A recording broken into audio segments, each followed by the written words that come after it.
Okay, should be rolling. And so we begin the three-part series of Dungeon World Staycation Edition. Let's see here. I think we should probably just start with introducing the characters, and then we will go through uh, everybody's bonds, basically based on your backgrounds. So we'll just go left to right in the character sheets. Let's start with Sylvie. Tell us a little bit about yourself. I'm Sylviona Whisperwood, the druid from the Great Forests. I have wild eyes, messy hair, and I wear practical leathers, and I have an athletic body. I grew up in the Great Forest, and my brothers and sisters of the forest helped to raise me, and I carry a small plant from the forest.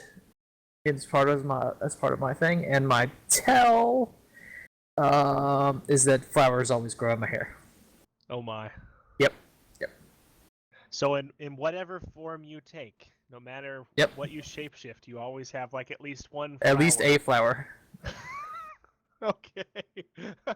He's All right. Bulbasaur, the creature version. Yeah. All right. Thank you. Tell on to you. Ah, yes. I am playing the old wizard Telman Darth. Surely you've heard of me. I've traveled the land seeking to do good and right, and perhaps have a little bit of fun on the way. Oh, we all need to have a little fun, right? And a few magical secrets, perhaps. Those are always good. I have sharp eyes, the classical pointed hat, worn robes, and a thin body. And I'm never without my classical bag of books.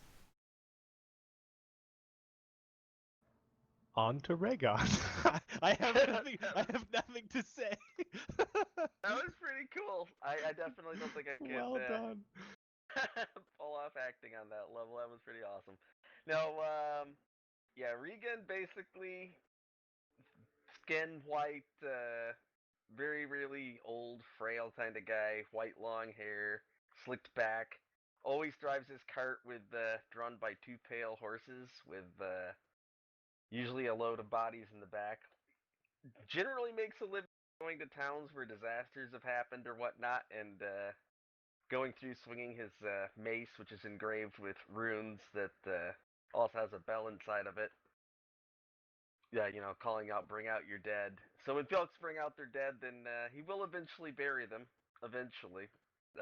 But before that, he usually go someplace to speak with them. All And right.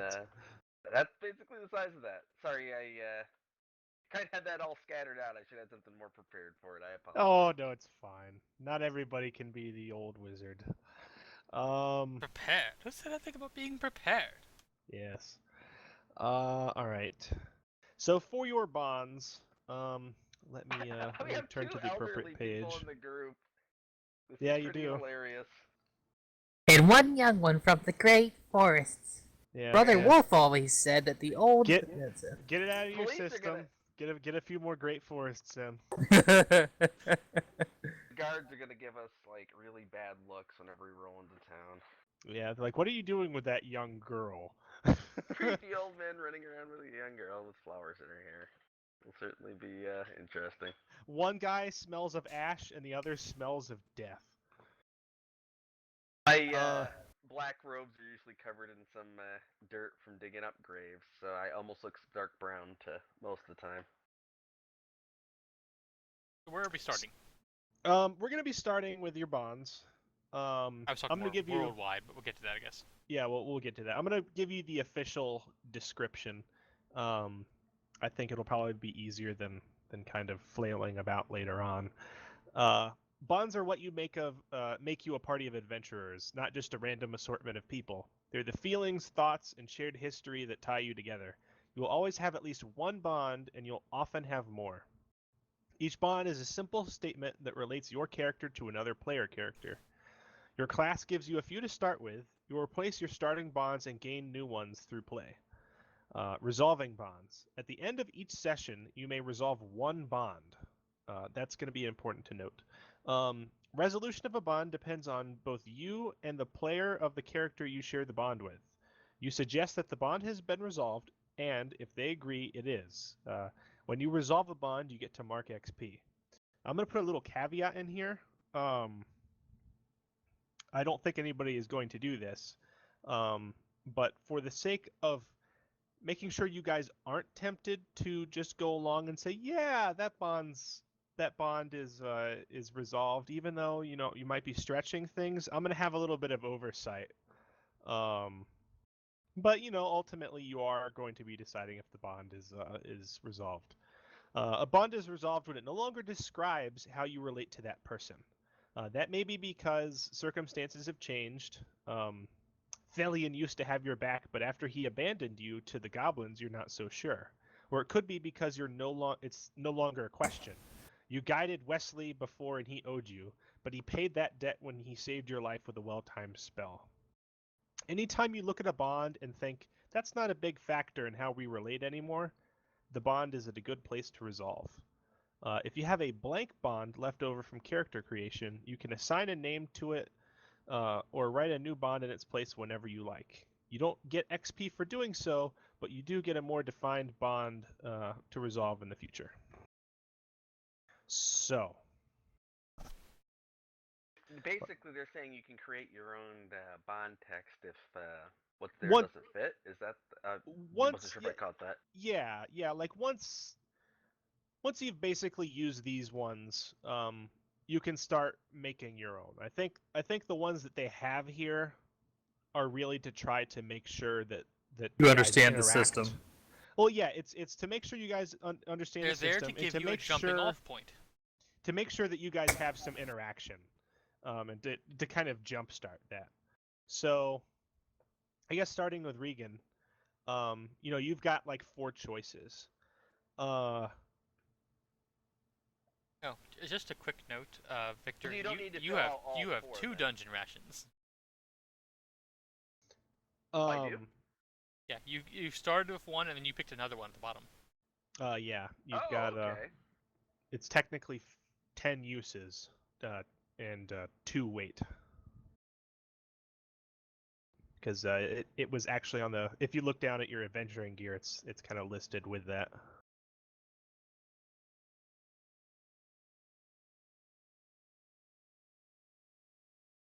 All right, so yeah, you don't have to fill them all out. I think what we should do is make sure you have a bond with each person. I think that sounds good. I was just mostly wondering about the good and faithful person I trust him implicitly. I'm just trying to figure out how that Yeah, would fit that you don't in. know. You definitely don't have to write that one in because Other like 3 you are guys totally cool. you guys I think know each other a little bit. Like you guys didn't just randomly, I don't think, meet just now. You're not starting in a tavern. I'll let you know where you're starting. But actually, I guess it might be important to let you guys know kind of where you are and why you're there, and maybe that could give you an idea as to why you're together. I still think you could probably get your bonds out of the way beforehand, but let me go to the map. So you all are currently on what amounts to a it's almost not a road. It was a road obviously at one point in the past. It's basically just like a glorified dirt path that runs through southern Arkball. Trade is not very common between Arkball and Ashar. This road runs parallel to the coast, and it basically goes through the only land pass into Ashar. But tensions between the 2 countries or the 2 kingdoms have never, relations have never been very good. They're not currently at war, but there's just not a lot of trade. So this is a very kind of seldom traveled area of the country. And I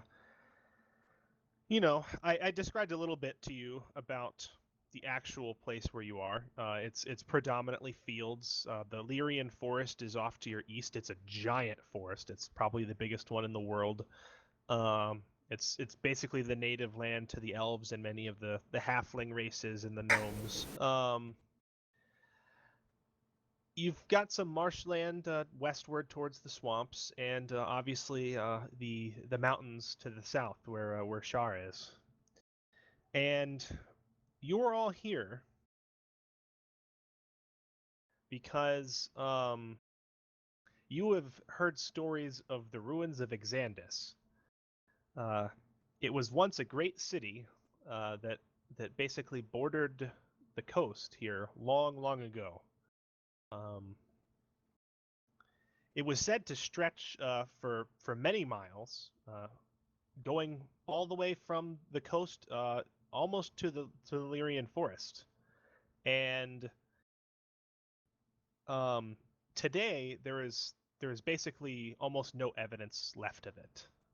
What was once almost an unimaginably large city has been reduced to a scattering of ruins far, far away from civilization.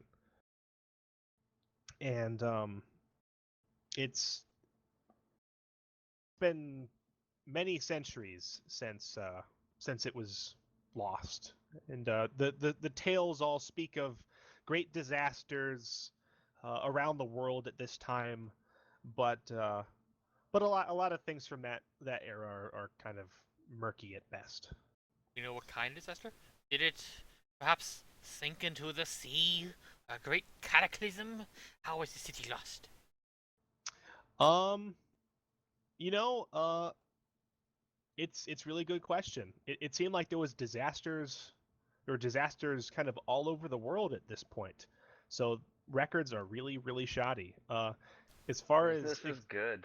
as Exandis goes, it's hard to say. Like some of Exandis probably sank into the marshes that now border the Mirror Sea. Others were simply just destroyed. No one really knows how, and for some reason or another, people have been very loath to resettle this region. But you've all come here because one of you has picked up some sort of clue as to how to gain access to perhaps some sort of sub ruins. It's long been thought that the ruins of Exandis were more than they seemed. Not much is left above ground, but it's been rumored that there is a substantial amount that has not been explored beneath. And in one of your party is in possession of knowledge, supposedly to get you where you need to go. Although, it might have been a point of contention between the three of you. Maybe how you guys interact is up to you. And why you're going there is up to you. There are many possible reasons for going to Exandis. It was considered one of the wonders of the world, and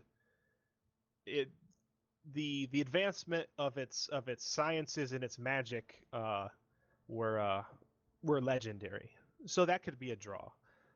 So too could be the draw of ancient riches or knowledge. Also, simply the lure of finding out what exactly destroyed it is also a thing. Would there be any ancient, perhaps, tombs or burial sites in that region? It's very possible. That would be enough for me. Asking yeah. Ancient Queen some questions. That's totally down my alley. So that's generally why you all are here. I can't speak to your individual motives, but there is supposedly something within the ruins that interests each of you. Um, so now that we kind of know why you guys are going, let's make sure that you get your bonds down correctly. I could actually fill those in and I'll just sit here and listen. Yeah, Regan, tell us about your bonds. I set Telemon to has insulted my deity. I do not trust them, but I also set I am working on converting Telemon to my faith. So I will be. So are you open with your religion? With everyone, with Telemon, is how exactly did he find out about your deity? And how are you working to convert him? Was this just some random talk? Like maybe he didn't know you were a follower of this particular deity, or were you actually having a discussion? Well, I guess the question would be, how long have we been traveling with Telemon, or like how Well, long have I been traveling with him? that's entirely up to you. You are, I will say, at least several weeks from probably the nearest major city that you would have come from.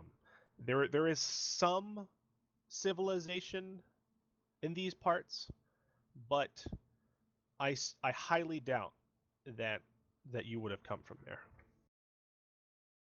So I would. I mean, he would definitely probably get a good idea. I mean, I'd be open about my job of picking up the dead, and I'm assuming that it could have come up that I also communicate with them to learn their secrets. I know that might clash with Telemon, so I'm assuming he would have probably said something not too nice about it. But I intend to have him see the light over the course of this. Show him that there's merit Secrets, to my friend beliefs, I Regan. guess. There are no problems with secrets. There are many interesting things in secrets. It's about what one does with them that matters, I suppose.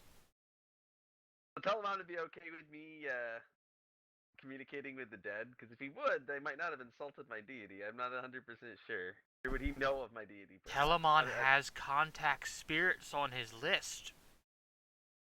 Okay.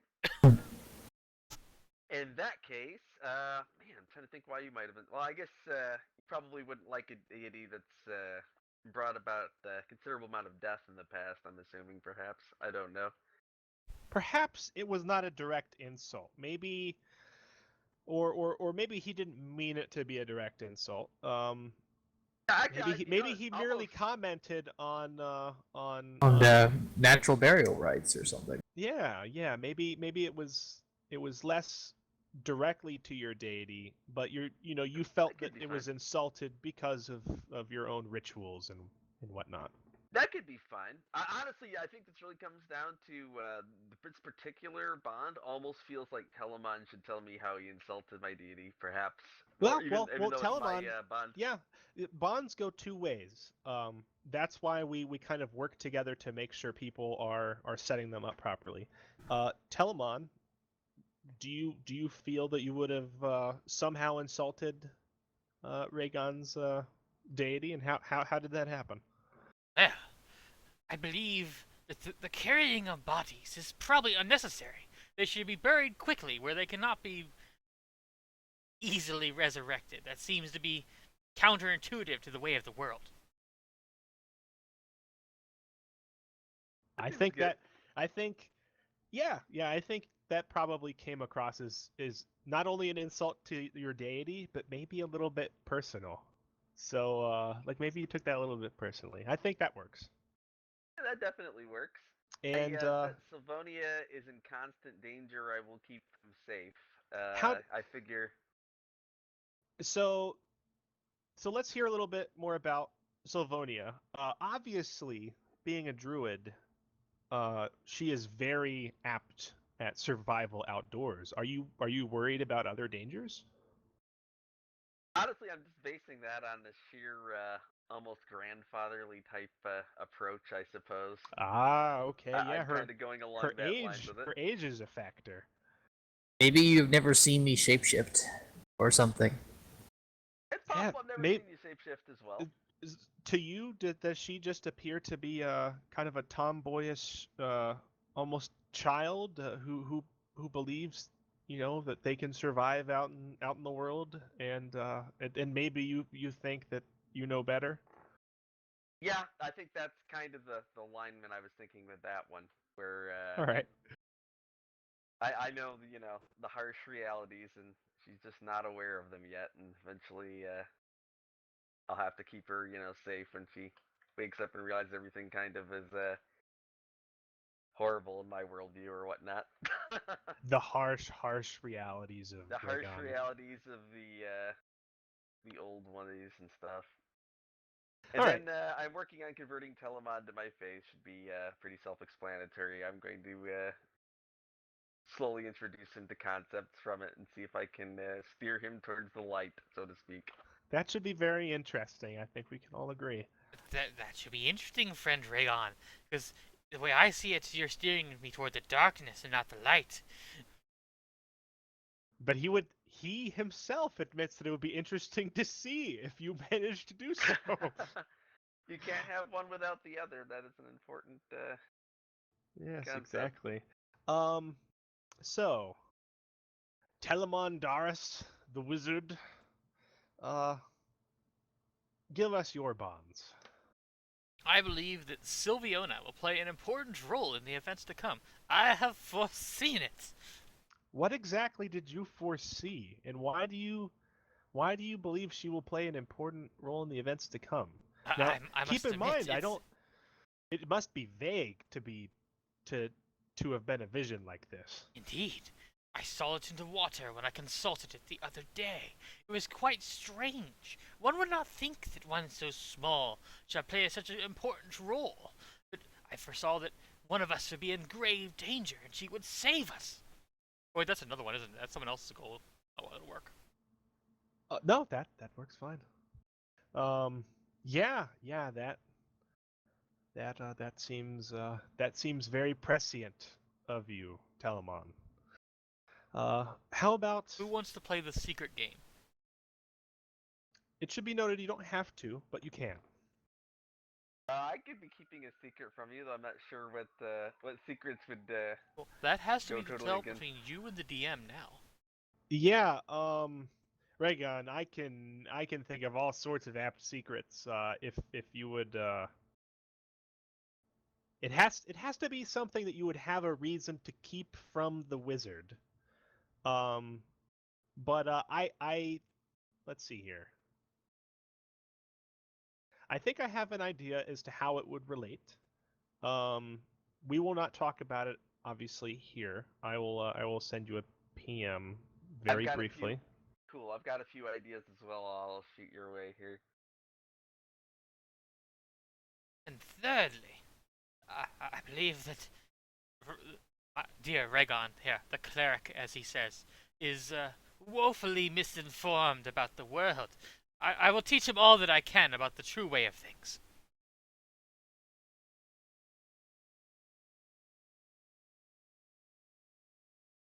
They are doing secret talk. Yeah, sorry. Oh, Should be done in a sorry, second. did you go to a different channel and I just waste that entirely? No, I'm here, but my Oh, okay. brain is tuning things out. Don't you agree, friend Sylviona?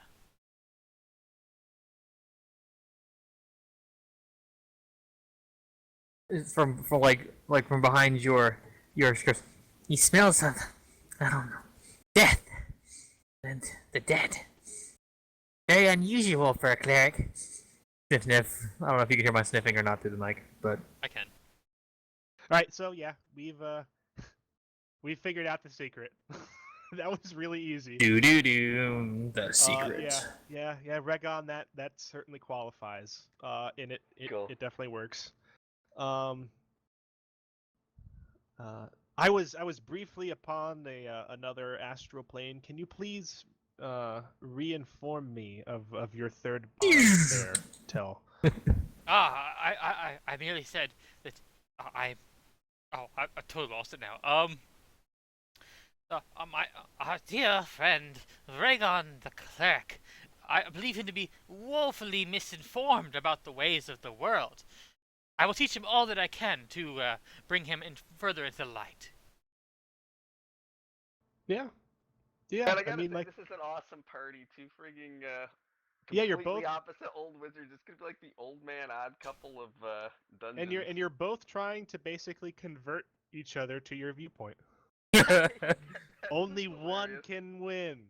It is Uh, worth noting that we can succeed at bonds by refusing to agree. Yeah. Well, the thing is, if let's say Regon manages to convert you, and that happens, there's basically two ways for you to succeed with your bond. You either actually succeed in teaching him all you can, or you realize that it was not true to begin with, and you realize that he actually had things to teach you. So, like, no matter what happens, basically, like, if one of you completes one of yours, like, it's basically going to mean the other one's complete as well. So Oh, that's man. that's a very interesting bond. Definitely think that the Tell Regan dynamic should be an interesting one. This one. Yeah, I can say so. And what Um, of you, friend Sylviona? yes. All right. Let, Well, let us hear from little Sylvie. I have Telemon smells more like prey than a hunter. As I came across him in the forest, several wolves were stalking him, and I talked to them and told them to go away. But he had no idea. But he had no idea that they were following him. Was that how you met? Or not? What did you simply come upon this doddering old man in the forest and save him from these wolves? He does not know that I saved him from the wolves. Ah. But yes, I saw him, and he was being tracked by these wolves, and I convinced them. I did not kill them. I just convinced them to go away and hunt other meat. And then I have the spirits spoke to me of a great danger that follows Regon. Bet this one was easy. I'll be honest with you. Yeah. Yeah, that definitely implies. That supply is pretty much self-explanatory. Yig, the great tree. One of its leaves fell upon me, and I saw a vision of a great evil. ... Yeah, we'll go there. Okay. Okay. Yeah. Okay. I'm referring to the giant evil thing that Victor wants to summon, but yeah. Helps have a little bit of foreknowledge. Yes, yeah. that was easy due to foreknowledge. But and then I have shown Telemon a secret right of the land. Oh, have you? I seem to have I've forgotten it. Perhaps you shall inform me again? This was before I found the wolves chasing you, but I think like I was dancing through a fairy mushroom circle, and a great spirit came to me and told me of the danger that followed Regon, and he might have seen that. Oh, did I now? so the secret rite is it involves fairy mushroom circles and visions. Yes, and the great stag. Is that That was a envoy of is that the perhaps spirits. how you got your vision of Sylvonia? Tell you were trying this out, and you actually had a vision of her playing an important role in the events to come. Perhaps the great stag stamped his foot upon the ground and left a mark there that I could read.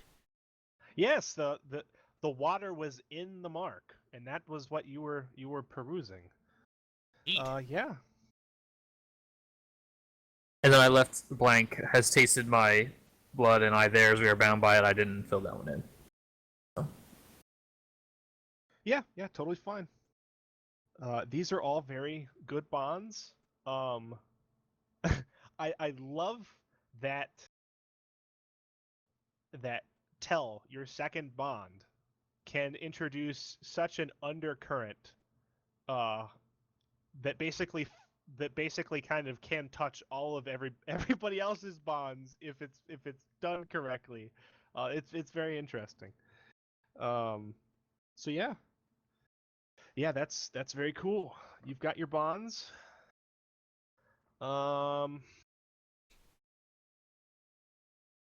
Oh, you need to choose prepare. I guess you've already chosen prepared spells for today, Regon. Is that the ones you've just marked down? Because you get them all, right? Yes, he has chosen his spells for the day. I see.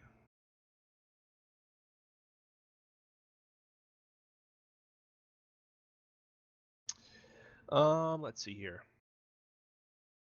I have a couple questions I want to ask people before we begin.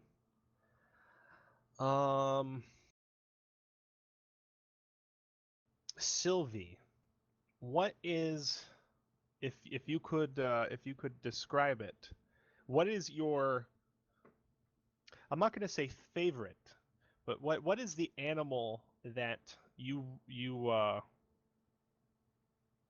that is You associate with the most. not associate with the most? What I guess that's You somewhat. revere. What is the land animal that you associate with the most? Land animal that I That associate with. that you could almost describe as your spiritual companion, or you would have some sort of natural bond with. Oh, Brother Wolf has taught me many things of the forest. Taught me to hunt and to eat. And how to make my way in the woods.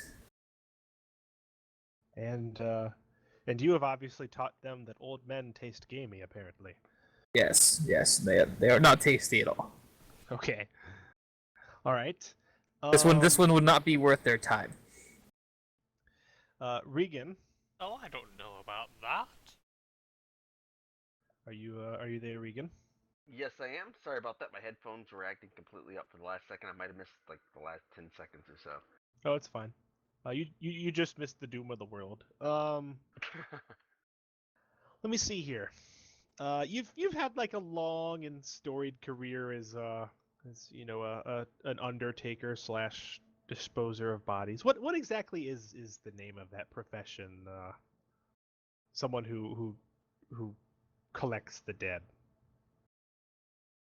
I have actually been trying The to driver of a dead cart? Yeah, exactly. I've been trying to find a better yeah. name for it than that, and I have not found a better name. We'll for just it. call you an undertaker for for simplistic purposes until we find something else. That's completely fine. Out of all of the the minions that you have summoned over the years, who was the most loyal? Who served you well, and who would you say you have the best memories of? Ooh boy.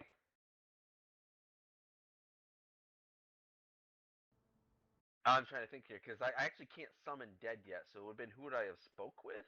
That's why I was a bit confused. Oh, I thought you could. I can't summon until 3rd level. Ah, I can speak okay. with the dead right now, but I can't summon them. That's why I sounded a little Let off me guard change there. I my was trying to figure. question then. Let me change my Okay. question then. Out of all of those who you have talked to and communicated with, who was the most interesting? Who did you have the best conversations with?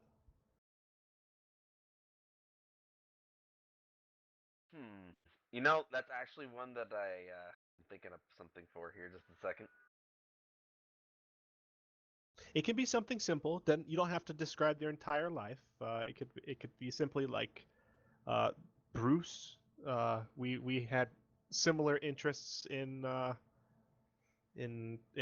potted flowers or something. I don't know. I think I know what I'll do. I'll provided you'll allow the repercussions of this. I'll say that the most interesting answers that I've ever received were from the skull of a king from about 400 years ago at a tomb that I was able to take it from, and I've asked 2 questions of it in the past, but I have never asked my 3rd question of it. You know, the way I read Speak with Dead, you can recast it, can't you? Does it say somewhere I that you didn't- can only do it once? I figured you could only use it once per life. I guess if you could Let use me it more let than me that, look. then Let me look. This is something that I should ask you.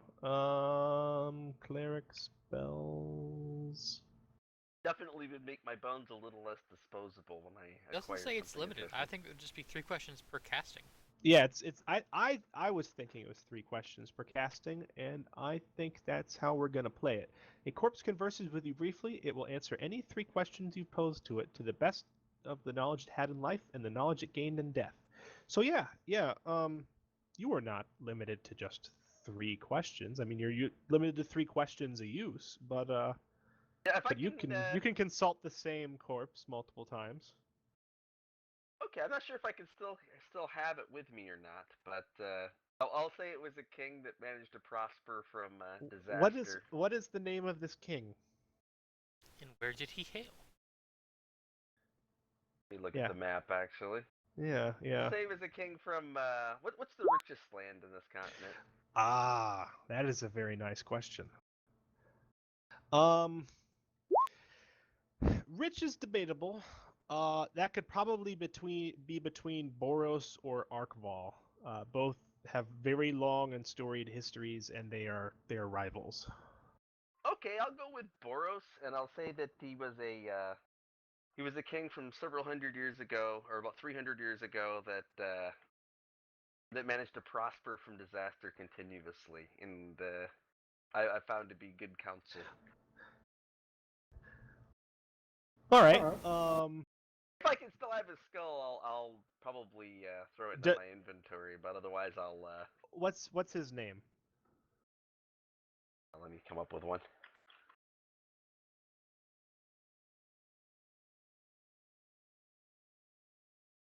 King Harel. Harel? Harel the Fifth. Okay, Harel the Fifth of Boros. Did he like to throw spears and was a minotaur? And he died 400 years ago?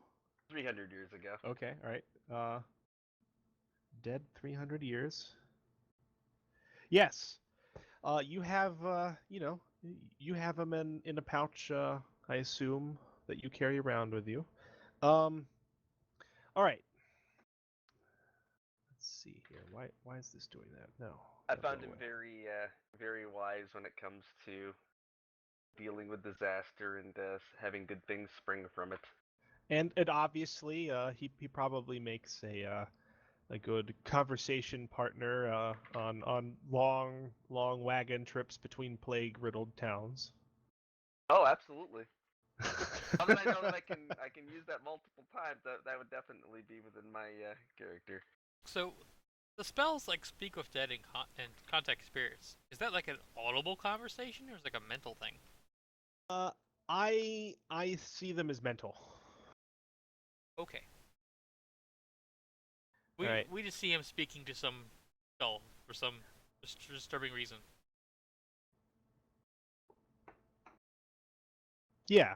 Yeah. If it is audible, it's not like the skull is moving. Oh god, I'm just picturing my character holding up a frigging skull like a puppet show, having a conversation with it right now. Yeah. All right. So you all, let me actually just put a marker on the map.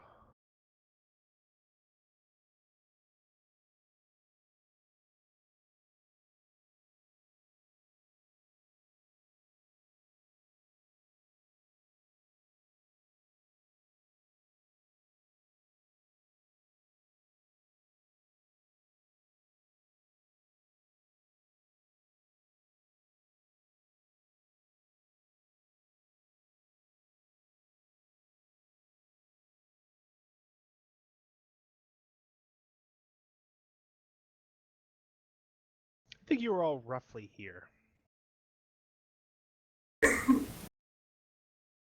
Okay. We're gonna keep Oh, things nice. a little loose. Yeah, it's very close. Very close to the Ashar border. And yeah, you I guess we begin. As your venture begins, we find you on the road. It is mid-afternoon. I think you have all probably been traveling for maybe a week and a half or 2 weeks together. I almost said Akron. Regan is he's driving his horse-drawn carriage. It clatters over the occasional stone, and it it has that smell to it, but it's not foul because he doesn't actually have he has just the one body in the back right now. You know, tucked up in one of the sides. It's fairly desiccated, curled up in wrapped up in a linen cloth. And you're going down the road. Telemon, you're riding next to him on your own horse, and beside them, I think probably a little bit off the road, going through the grass. Sylviona, you ride on your wolf. You are all nearing the ruins of Xandis, and I think you have all agreed to stop and rest for a little while. It's about that time. You started early in the morning, and it's in the afternoon now, and it's probably about time to give the horses and the wolf a rest, and to talk about how you are actually going to approach the ruins. So, One question: how long are we going to be resting here? Do you think? oh, that's entirely up to you. I was wondering if anyone would want me to cast sanctuary around the place before if anyone was going to sleep or whatnot. Well, it is late, Raygon. I would expect that we would at least be sleeping here the night. These old bones don't take to travel all that well. It's actually midday, just afternoon. Oh, It's like daytime cloud. oh, Don't mind the old Age Kaji. has not been Oh, kind it's to you, always- Telemon. oh, it's the little details, you know. You must tire quickly, old man. But those bones, they have not much muscle on them. It is true. Perhaps we will be stopping for dinner then. Go, brother. So like they see me like look into brother Wolf's eyes, and I'm like, then I growl a bit, and I'm bidding him, "Go, brother Wolf. I shall not need you again for this day." Tell me if the music is too loud for anybody. I'm trying to get it on the lowest I've volume. heard no music thus far. I heard it just now. I was wondering if that was coming from the game or not, or was coming from the site or not.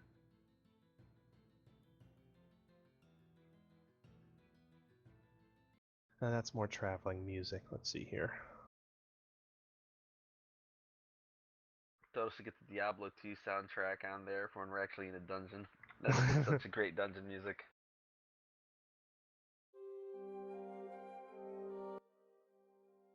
Okay, here we go. So it's a pretty clear day out, and you've all pulled aside. The sweeping kind of golden green fields of Arkball surround you. The occasional breeze pushes them almost like the waves. To your east lies the great forest of Lyrian, quite a ways off, but it's so large that you can see it from here. A little bit to your southeast, I would say, there is another forest. It's of different wood, different color, and it is obviously on the Arkball side of the border. You would know these as the where did that go? As the Fendris Woods. It's one of the oldest forests on this side of the border.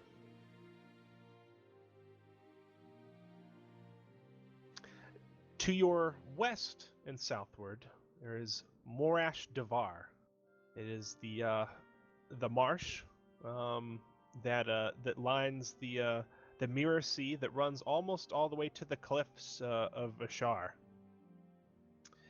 It tends to to be a little bit open, like a freshwater marsh would be. But the further inland you get towards some of the wooded areas, it gets a little bit darker and almost becomes an actual swamp.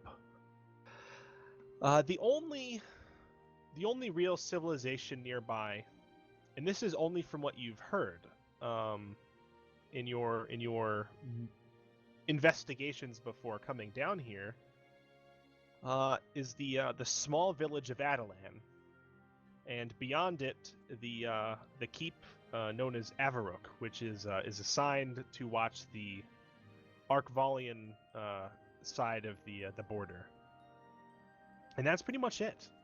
There is really not a lot of people down here.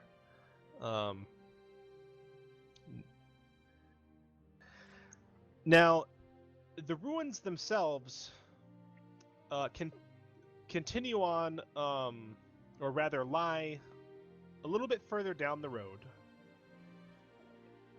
However, Regan, you know from your tome, from your perusals of it, it speaks of not one, but two alternate entrances to the ruins of Xandis, or Exandis rather. One, supposedly, is most likely located in what is now the swamp, the Morash Devar. There was once some sort of town there that was probably built on the ruins of Exandis itself. It is no more. That town is apparently sunk into the marshes. And the other entrance, from what you can tell, a little bit User joined your channel. little bit more dubious, lies in the Fendris Woods, close to the Lyrian Forest. I believe you've probably mentioned these possibilities to your comrades, Oh, but absolutely. I would be. but I more don't than know happy that to share you these. I don't know that you have all made a decision on where you are going. But I think you've reached the point in the road where you need to make a decision. Onward down the road, along the fields, it's a fairly straight course towards the ruins proper, where it is the most notable part of the ruins. It's the only real part of the ruins that's still above ground, and it's also the most. I'm not going to say the most likely to have been plundered, but it's obviously what everyone has noted already. If the entrance lies in there, it may be hard to find. Since it apparently has not been found already. Westward into the swamp carries its own risks. The book speaks of tunnels, but that could be a risky venture, given that the town apparently sank beneath the marshes. Do we know if Sylvonia can speak to animals, or do we not know that? Because I know she's riding a wolf, so I'm curious. You heard me growling at the wolf and it went away. Yeah, that's up to you to assume, unless you would have asked her by now. I know she's an elf at least, right? She's I am a halfling. halfling, I mean. Do you ask her? You know what? I think I will actually. I know that some halflings probably. It's something I would believe I would know that they could do that. So I'll ask. If she can speak with animals. Elamon will be sitting on a rock pondering our course.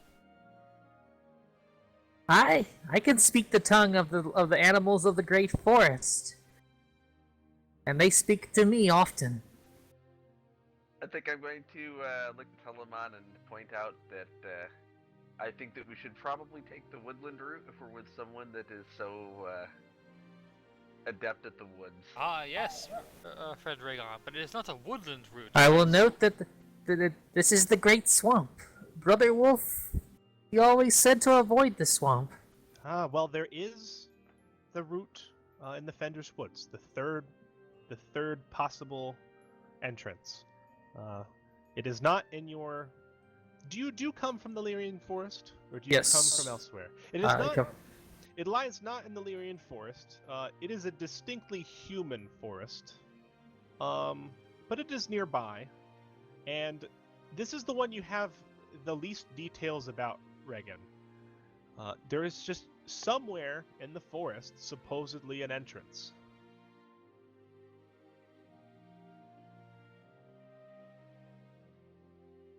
Hang on a second, I'm trying to look up the spout lore move. Yes. Sorry, I'm just still looking for it in the. Yeah, I gotta get this. in the basic very moves. top Do of you the have page. your Dungeon World sheet PDF open? All Yep. you have to do for basic moves is go to the very top. Oh, nice. There's spout lore. I was going to try a spout lore roll specifically for any horrible creatures of the deep or whatnot that might be in this region, Okay, so, so we might know how to proceed. for sake of doing this the first few times, I'll read it out. When you consult your accumulated knowledge about something, roll int. So you are consulting your accumulated knowledge of fill in the blank. Oh, okay, I see what you're saying. I'm sorry, What are you specifically trying to do? Okay, I'm trying to specifically spout lore about creatures that might be in this area. Anything that it says that Okay, the temple yeah. or the tombs might be guarded by or might So- be stalking the woods. Okay, all right. On a 10 plus, the GM will tell you something interesting and useful about the subject relevant to your situation. On a 7 to 9, the GM will only tell you something interesting. It's on you to make it useful. The GM might ask you, "How do you know this?" and then you tell them the truth. So yeah, let's make your roll plus int. That's going to be 2d6. 2d6 plus 2 then, right? If that is your Or int int? modifier, I think so. Cool. Ah. I have nothing. So This part of the book isn't translated. yeah, I guess there's. Do you drink coffee, Regan? I probably wouldn't drink coffee. I just couldn't see myself doing that. At least this, I mean, What- out of character. Yeah. What do you drink? Probably either water or a fine wine every now and then to be fine. All right, so I think since it's every now and then, maybe you don't hold it quite as well. And on one of these nights when you were kind of psyching yourself up for this adventure into the unknown, I think maybe you got a little bit tipsy, and it knocked your knocked your bottle of wine over onto your sacred texts. Oh man. So that page, it was already really old, and the wine was just enough to do it, man. It's barely legible at all. Wow. Ouch. It was I in will the have great to, forest nearby, you say, Sylviona. Perhaps I have heard of it. Perhaps I know more of the forest of Illyrian lands, as you call them. Why, yes, Sylviona. I believe I have heard of it. I believe there was a tale of a great oak tree that had fallen against it. Perhaps among its roots, maybe. Were you rolling a spout lore? I rolled a 10 plus, which is Yeah, I will tell you something interesting and useful. And are you asking about the same thing? he was asking about creatures. I was after more about like what could possibly have been an entrance to this place in the Great Forests. Ah, okay. Did I need a Oh yes, need you an get inventory mark XP. for a parchment? Let me tell you, you get XP for your failure. Oh, Regan. interesting. So Awesome. so mark down 1 XP. And what was that about inventory? I was asking if I needed to mark down a parchment and writing material in my inventory because I'm No, basically going to be. Oh, No, we're awesome. not I'm going to be tracking. adding pages back to my book as I go, so I'll probably With- repair the. You can book say you're page with doing whatever that, I learn. but for Okay. God's sakes, this is not Dungeons and Dragons. Okay, Thank God. just making sure. Inventory isn't nearly as important as this. We don't Yeah. keep track of every nickel and dime that's in our bag. Awesome. Okay. That's perfect. So, I think through all of your knowledge, Telemon, you have heard of some sort of underground network in this forest. You didn't necessarily know, or you don't know really, that it links to the ancient city of Exandus.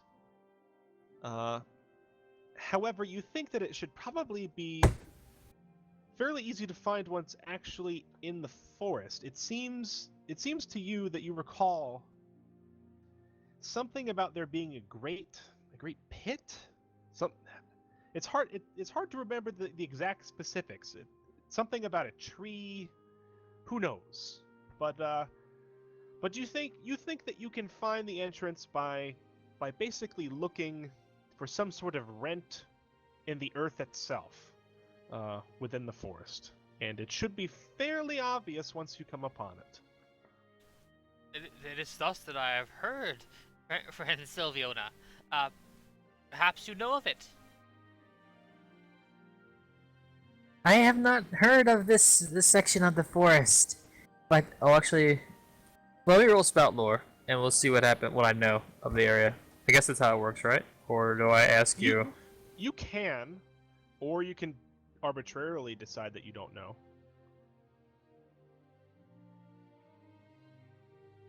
I have not been out this far west normally.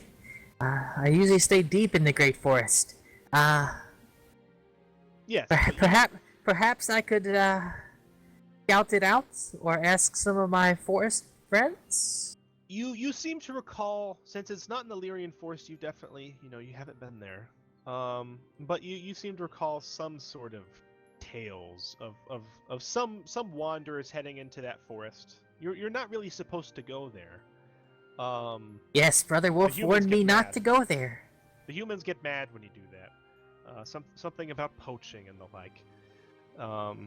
But you seem to recall some facts that might mesh up with Telemon. Yes, old one. So obviously, the one who smells of dead has gotten it wrong this time. But perhaps we shall try this. I'm going to look offended briefly at the Sniff, comment, sniff. but then I'll You do smile. smell of the dead, like a rotting corpse.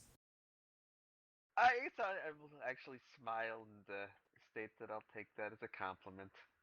All I was right. actually going to ask on rotes. Do you have to roll anything for a rote? Yeah. It still cast a spell. It's treated as you cast a spell. It's basically the difference with rotes is they don't count towards your spell limit. Okay, I was thinking of rolling guidance actually. Let's see here. Yeah, the rotes and Ye cantrips for cleric wizards, spells. you always have them, and because they're level 0, they don't count toward your levels per day. Or per rest, I guess, really.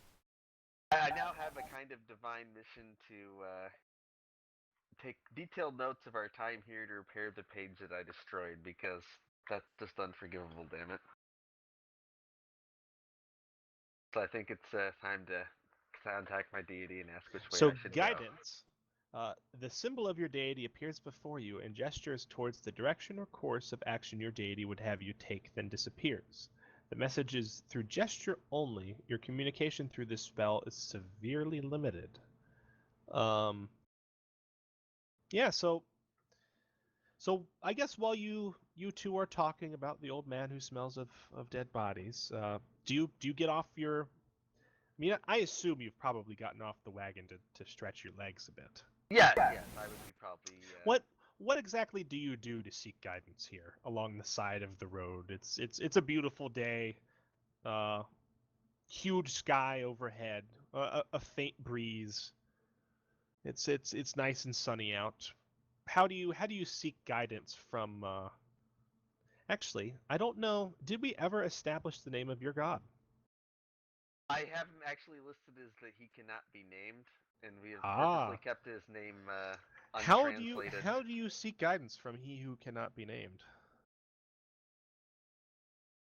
I think I'll probably. Is there any kind of a shed, like a slightly shady place, a tree or anything nearby? I will say there is one tree. Within, a very, very short walking distance. And it does look to have a very pleasant amount of shade beneath it. Okay, I'll probably go over to the tree, and then I will kneel. Are there any Okay. earthworms down there? You dig your fist into the dirt? Yeah, I'll dig my fist into the dirt. Let me see here. Yes, this seems to be healthy soil, and you don't get a whole lot of them, but you readily gain a few worms.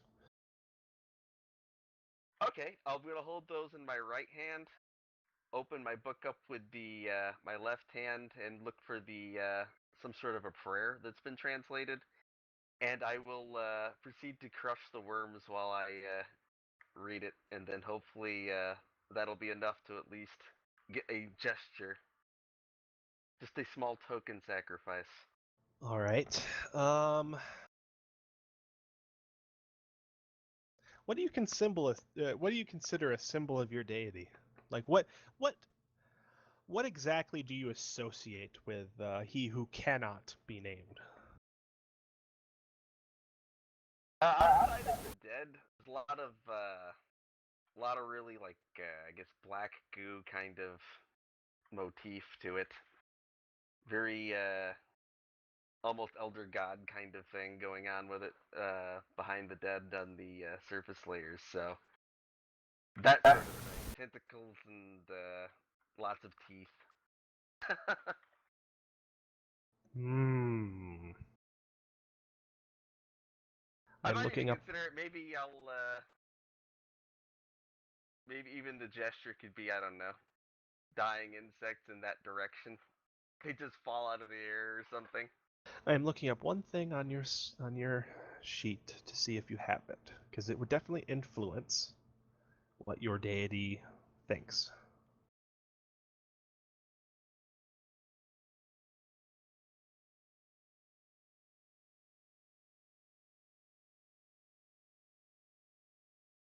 Yeah, so you crush these worms in your hand, and you say your prayers, and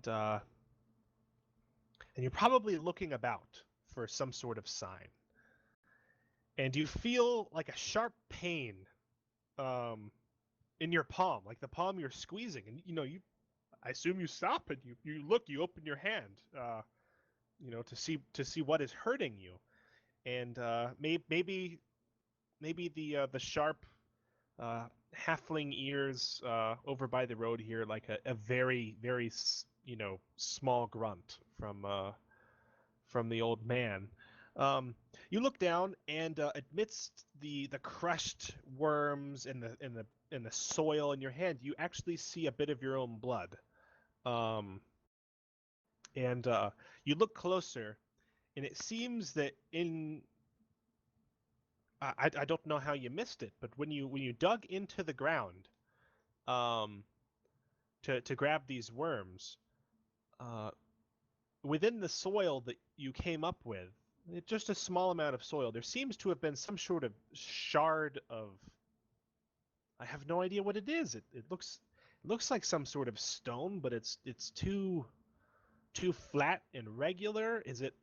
And you look at it closely, and I think you pick it out of your palm, and you realize it is the shard of an arrowhead, a stone arrowhead. Um, You have to and roll cast a spell first. and that is what happens.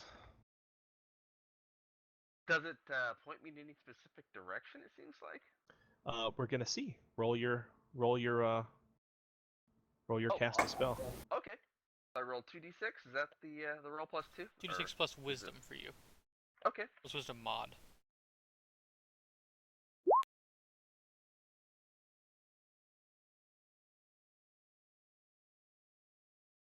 Alright, so you get to pick from this list.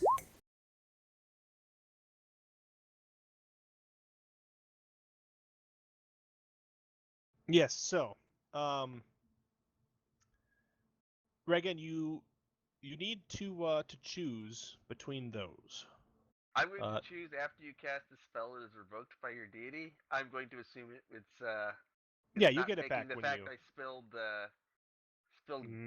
wine on my tome lightly, so it's Oh, going to no. revoke it from me. Yes. So you feel a wisp kind of running through your mind, as you look down at this arrowhead in your palm, and you know that you cannot use this again until you make things right with he who cannot be named, and commune with him again. But you like the closer you look at it, the more it seems that the blood in your hand, if anyone else were to look at it, they wouldn't see what you were talking about. But it seems to drip almost unnaturally in the direction of the forest. My keen nose picks up the scent of blood, and I look over at the fire. You know, the one who smells of dead. Yeah, has wounded himself in some way. I will smile or probably give a couple of raspy coughs and say that unfortunately I found this and probably toss the arrowhead over into the cart. Do you examine this, or either one of you examine this? I shall pick it up. Clatters into the mostly empty wooden cart. Oh, what is this? It's A stone arrowhead. It's obviously a stone arrowhead. You're a traveled man, Tell. Indeed. I don't suppose you've been to the Lyrian Forest before, but I do suppose you've probably interacted with elves. Oh, they are a austere folk, but on the occasion, they were not fond of my jokes the last time I spoke to them, though. Yeah, a serious race. Some think Elven is human, for they have a stick up their ass. But yeah, this looks of very primitive Elven craft. Two And words very that very don't go old. together very often. Yes, well, very old. It's made of stone. So You'd a bit of human stone, or Need a- elf stone. It is very, very old, this stone. It seems to be of elven work. You can see by the deftness of the chips. But they have not worked with stone for ages. More of a dwarf thing, really, the working of stone. And usually on a grander scale. Regan's going to Regan- be very interested in the idea if we encounter any ancient elven corpses. Oh boy. So you have your answer supposedly, Reagan. Are you say three going to the forest? I'm not going to share it with the group what I did exactly because they want to go to the forest anyway, but it just reinforced my my will to go there. You come back and perhaps say, I've contemplated a moment, and I think the Fenris Woods would be a good choice. Something to that effect. Yes, that sounds completely I fine. agree with our companion Rhaegon here. To me, I do not believe we shall find the entrance in the well-traveled parts of the ruins, but nor do I believe that I wish to travel through the stinking morass, as it were. I would prefer to try the forest route. Yes. So, I suppose without further ado, you've been on the road for a while, but you're almost to your destination. I think you all feel an itch. We can make it there before nightfall. Easily. Oh yes, you can. And off you set for the Fenris Woods. we're gonna do something here in the basic moves. Undertake a perilous journey. Yes, that is exactly right. When you travel through hostile territory, and for sake of reference, since you guys don't know it's friendly territory, we are assuming it is hostile. Choose one member of the party to act as trailblazer, one to scout ahead, and one to be quartermaster. The same character cannot have two jobs. If you don't have enough party members, or choose not to assign a job, treat that job as if it had rolled a 6. Each character with a job to do rolls wisdom. On a 10 plus, the quartermaster reduces the number of rations required by 1. Blah blah blah. So let's. I could probably take quartermaster given I've got a cart. Yes, that probably makes sense. You all have your rations, but maybe you decided to unburden the wolf and tell you probably wanted to give your old horse a rest, and you've dumped them into the cart, safely away from that, that Dead, corpse. stinking thing. It's not stinking. He's very good at his job. It's preserved, and But my sense of smell is much more acute. We it still see smells. earthworms and some dirt in the back, but we'll Yeah. make sure to keep the food locked away from that. Yeah. Hell, some So, odd preservatives and such. Yeah. You can So always we've got sanctify the food too, for what it's worth. we've got Regan as quartermaster, who I think we know who is. Let's see here. Yes, I'm scout. Well, the Or scout trailblazer. spots trouble. The trailblazer is the one who basically takes you to your destination. Oh, so the scout doesn't have to be like out away from the party? Yes, it's a little odd. To me, I guess it makes a little less sense with a group of The just scout 3. is the one who watches. Yes. So, Okay, so I guess I'm trailblazer then. yeah, it sounds more like something that Tell would do, sitting high up upon his horse, keeping a wary eye out. All right, so let's So get it's 2d6 get- plus whiz. let's get a wisdom roll from all 3 of you, just one. We are a very wise party. Yeah, I noticed that. Yeah, Ooh, we have a 12. very interesting party configuration. It's not like any party I'm used to seeing in a game. Okay, let's see here. Wow, we had some pretty damn good rolls there Yeah. across the board. Let's see here. Quartermaster. On a 10 plus, you reduce the number of rations required by 1. We will keep that in mind.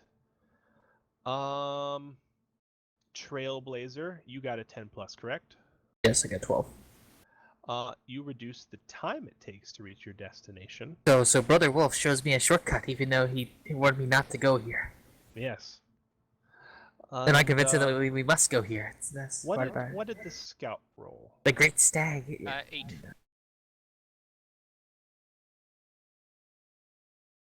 Okay. No one gets the drop on you, but you don't get the drop on them either. So an uneventful journey. While we journey, Regan's going to be whistling a raspy tune that's fairly upbeat. Just sounds kind of bad. And I would like you to do this raspy whisper. This yeah, raspy whistle. I thought about it, but there's no way I could probably pull it off. So let's see here. I'm not sure A one can. ration- Sylvie's ears kind of peel back at the sound of it.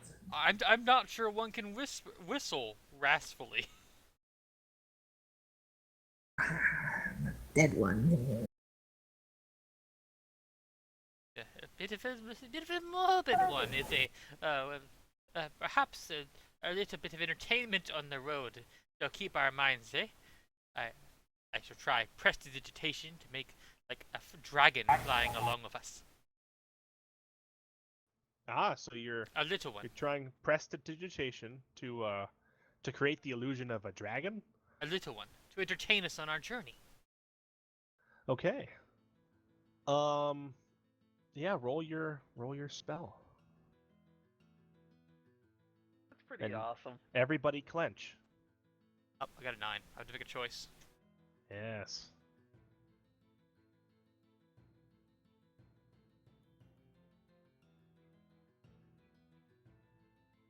unrelated question about sanctuary. Mm-hmm. Does that have to be a static location, or could I make like a sanctuary in my cart? I'm just curious. I'll have to think about that. I'm willing to Completely entertain the okay. idea. Totally okay with whichever. Just was wondering. All right, so prestidigitation. You perform minor tricks of true magic. If you touch an item as part of the casting, you can make cosmetic changes to it, clean it, soil it, cool it, whatever.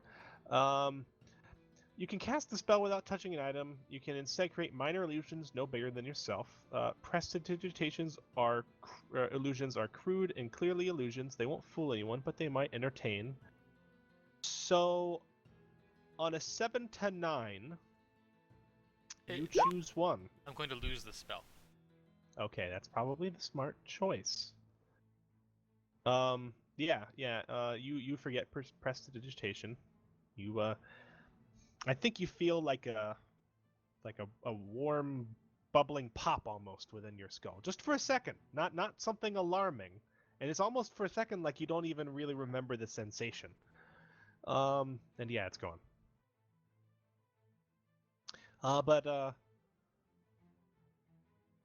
But besides you, as you travel along along this field, and actually, I think you've probably by now pulled off the field or pulled off the road and are just now traveling through the fields to get to the forest.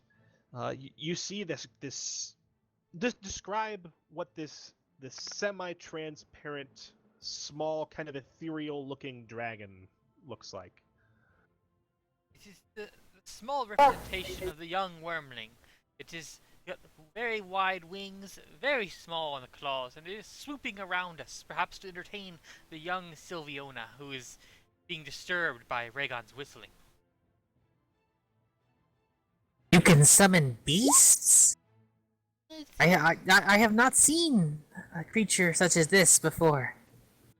It is the representation of a young I keep saying wormling, but of a young wyvern that I once fought. It is very it is a most ferocious beast, Regan's going to but very comment regal, as one can see. Regan will comment that that's a very impressive talent, while making a mental note that if Telemon should not survive this, that he's totally going to have to keep one of his bones around to keep him as a chatting buddy. Yes, now I can hear it, Star. I could not hear it at all before. Okay, good. Yeah, so you guys travel, and through a combination of Regan's potentially, I don't know, Akron-like paranoia, I'm gonna say at a game. Maybe he's squirreled away like a few extra rations somewhere. Your total ration numbers do not go down. Because the journey, thanks to Brother Wolf and Sylvie, it only takes you a few hours, and you reach the forest, the Fendris Woods, roughly at night. It is just starting to reach nightfall. Let me switch the music here. Unfortunately, I don't think I have anything for night in the forest, so we'll go with quiet. Her friend Sylvie, did you not say we would arrive before nightfall? It's not nightfall. This is dusk. Yes, that's basically what I'm describing. I just didn't use the word. I prefer traveling at night. And I will say that as much as you guys get to make stuff up, you don't get to make up travel distances. Dum. You guys. Well, I guess I could probably ask in character if you want to continue traveling tonight, or if you'd rather make camp, because I can start a light if needed. I can provide us light if we want to move forwards. So let me give you a little bit of a description of these woods before you make your decision. They lie within Arkball. There's something of small mountain range, separating it and Lyrian. Although there are gaps in the mountains, so it's said that you can cross between the two. But notably, it differs from the Elven Woods in that these are very large, dark, old pines and spruces, mainly spruces. And it looks to be a fairly thick forest. I think you know that once you go in there, any light of the moon will be severely hampered. And this is definitely a wild forest.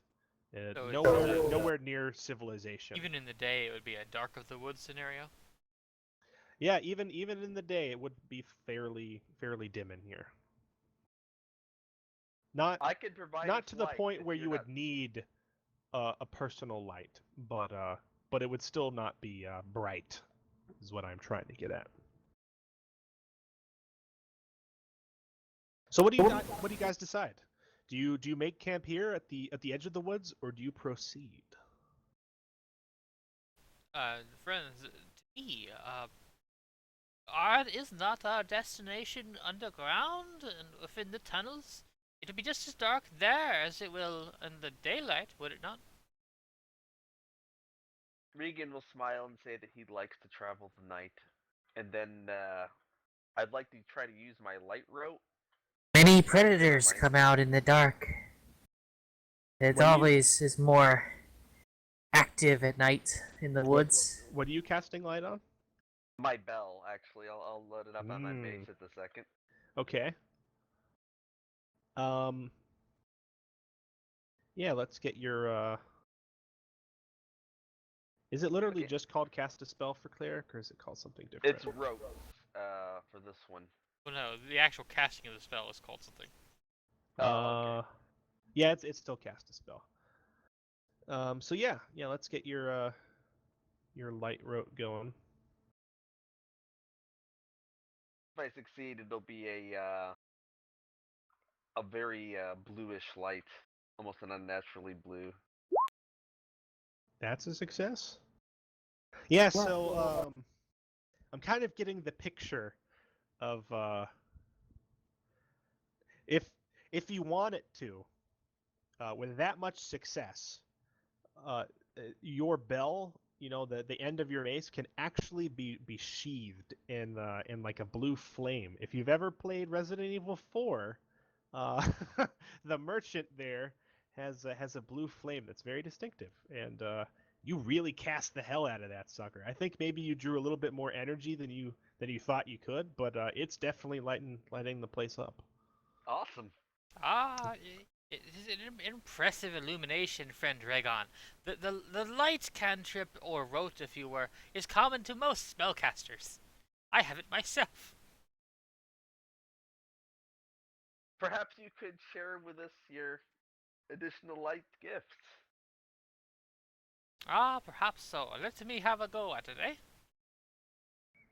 Light up both ends of the caravan. Seems a wise policy if you're moving through a darkened forest. Holy crap! I rolled the identical roll. Oh wow! It's the freaking sun now. I looked back and I was like, is he gonna roll? Yeah. So, what do you cast this on? Do you cast this on the end of your staff, or I think there's probably you have the bell that forms kind of your mace, I assume, right? That's correct. I think you probably also, like, on this sort of carriage, you might have like a really thin piece of metal that sticks up off the back, goes up a few feet and arcs backwards, and it's got a bell on that, maybe.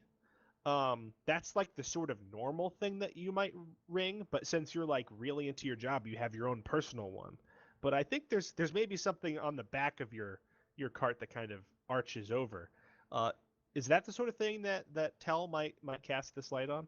Oh no. Nobody might have With a 12 on it? Come here, little one. I take off my hat This little ball of glowing light comes out of it and starts to fly around my head. Yes. So just out of That's nowhere, awesome. it seems to be some sort of glowing orb, and it floats right there. Very Um, impressive. He's a very shy one, but he has helped me many times and has come to very great use in my travels. Doesn't always listen, of course, and there have been some problems. It's very mm, impressive. There's, You there, continue there's, traveling until you're too tired to. I have not need of your magical lights. And then I'm like, I have another way of seeing, and I will assume the form of Brother Wolf. okay. So you're shape shifting. Yes. See, I'm noticing a pattern. Whenever anybody makes a move, everybody else makes a move. All Yeah. right, so That's yeah, pretty let's great. let's get your shape shifting done, Druid. Um, a 6 and a 4. The That's same exact amazing. roll. That's crazy. Somebody take a screenshot. Holy crap! That's But they're that's really hard to inversed. believe. That's still. Hang on, I'm literally print screening this. Wow. Everybody succeeded the hell out of their Everybody visual succeeded the attempt. hell out of the inconsequential midnight casting that probably doesn't matter much. Yeah. And wolves have much better night vision than humans. So I've entitled this 6 plus 4 equals 36. Um, okay, so let's see here. Let me look at your page here. Wow. It's the first time we've seen you transform, so yes. So on a 10 plus, you hold 3, and I think we need to. I'm pretty sure I know that you chose the Great Forest. Yes. Um, Yes. All right, so let's see here. When you call upon the spirits to change your shape, roll Wiz. On a 10 plus, hold 3. You may take on the physical form of any species whose essence you have studied and who lives in your land. You and your possessions meld into a perfect copy of the species form. You have any innate abilities and weaknesses of the form. Claws, wings, gills, breathing water instead of air. You still use your normal stats, but some moves may be harder to trigger. A house cat will find it hard to do battle with an ogre. The GM will also tell you one or more moves associated with your new form. Spend 1 hold to make that move. I'm guessing Once you're intelligence isn't a weakness, right? Like if you turned into a house cat, you wouldn't suddenly have the IQ of a house cat. no, but you can be affected. It might be hard to mentally. manipulate objects with paws, for example. Yeah, but you can also still technically be Yes. affected by like urges. Once you're out of your hold, you return to your natural form. At any time, you may spend all of your hold and revert to your natural form. All right, so you've got 3 hold, and you're turning into a wolf. Yep. So everybody else basically just sees two wolves. I'm gonna say Yeah. you can spend 1 hold to howl at the moon and call your brethren to aid you. In this case, it would be Brother Wolf. And I think you've got a move that says, let's see here.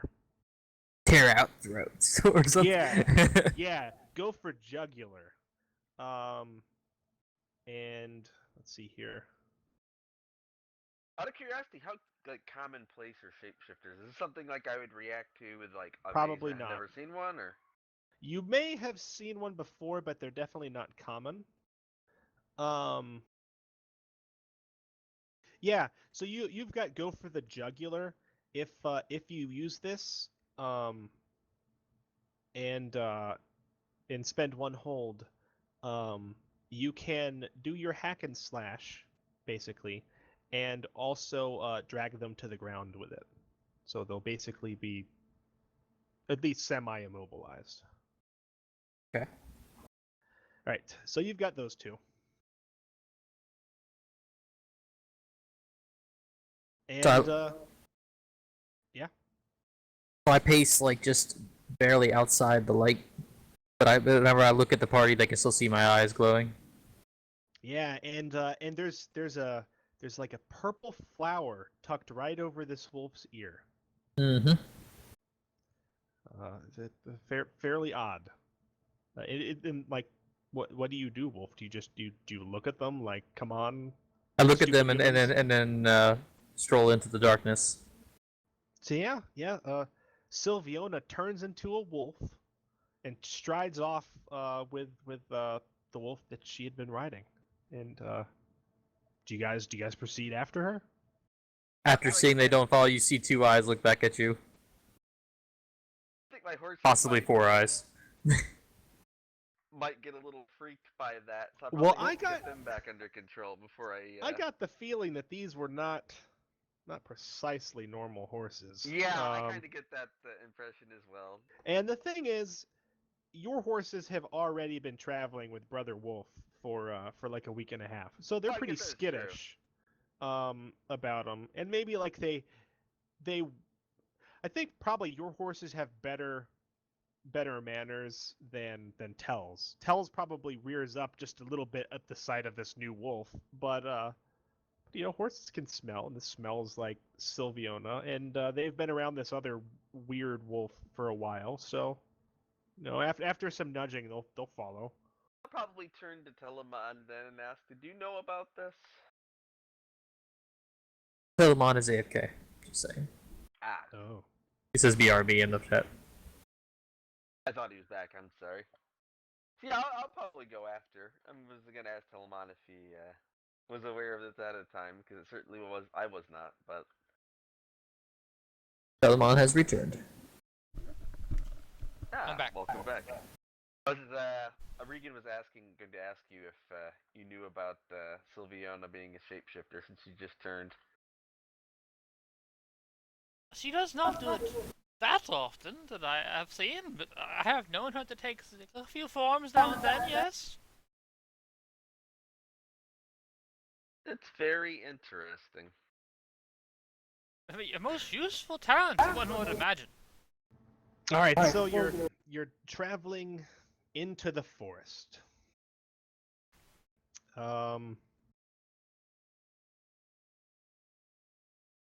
From what you know, and this is very little,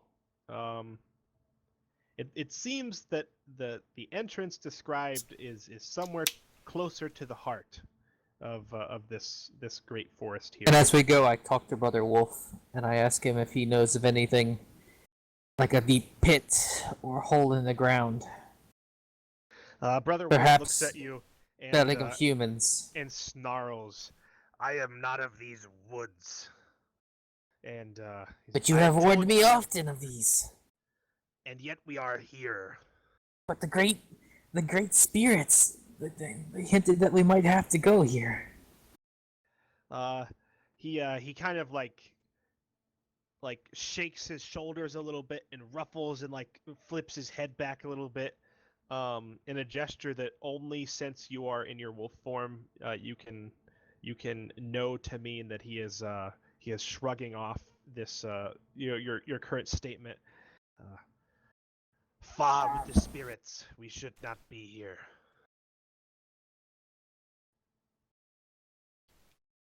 If it troubles you, you may go back, but I must go with these two. The old man smells of death, and the other will likely die. That one smells of weakness. You know, I think you probably hear like just a few low, really low pitched kind of growls between these two wolves up front, elderly men in the back. This is very slow going. Like this is a very thick woods, and there are no Friend, paths here. Must we bring the wagon? It slows us so.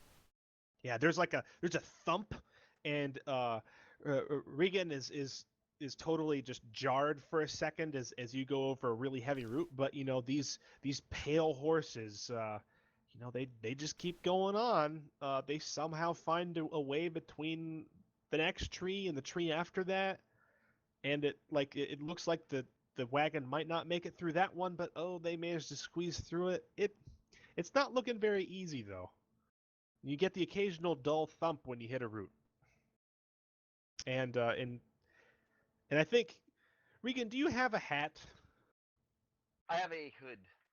Ah, so I think you find that your hood keeps getting threatened to be brushed back as you hit low hanging brush, and you've probably had to sped out a few cobwebs from your mouth. Probably very common with the places he goes. Yeah. But taste of cobweb is very familiar. But yeah, I'm gonna see. Is there any place that looks like we could? Well, how far are we from the destination? I should You have probably no ask. We idea. don't know. This is a big forest, and all you know is that it is somewhere towards the heart of it is supposedly where this entrance lies. Yeah, I guess I'm gonna keep trucking then and hope that the don't have to repair the wheel here at some point. Hmm. Let's see here. If I knew we were closer, I'd stash it, but I certainly don't want to lose it here out in the middle of the woods. So, up front, how far ahead are you traveling? Like Wolf? just outside of his Sight light range? bubble. So like 20 feet. Yeah, Russ. Okay. You're trotting along. I think you're cringing every time you hit the occasional root with the wagon. Like that thing is making a lot of noise back there. You don't know how those humans can stand it. And Why does I why does that one always have to bring the wagon?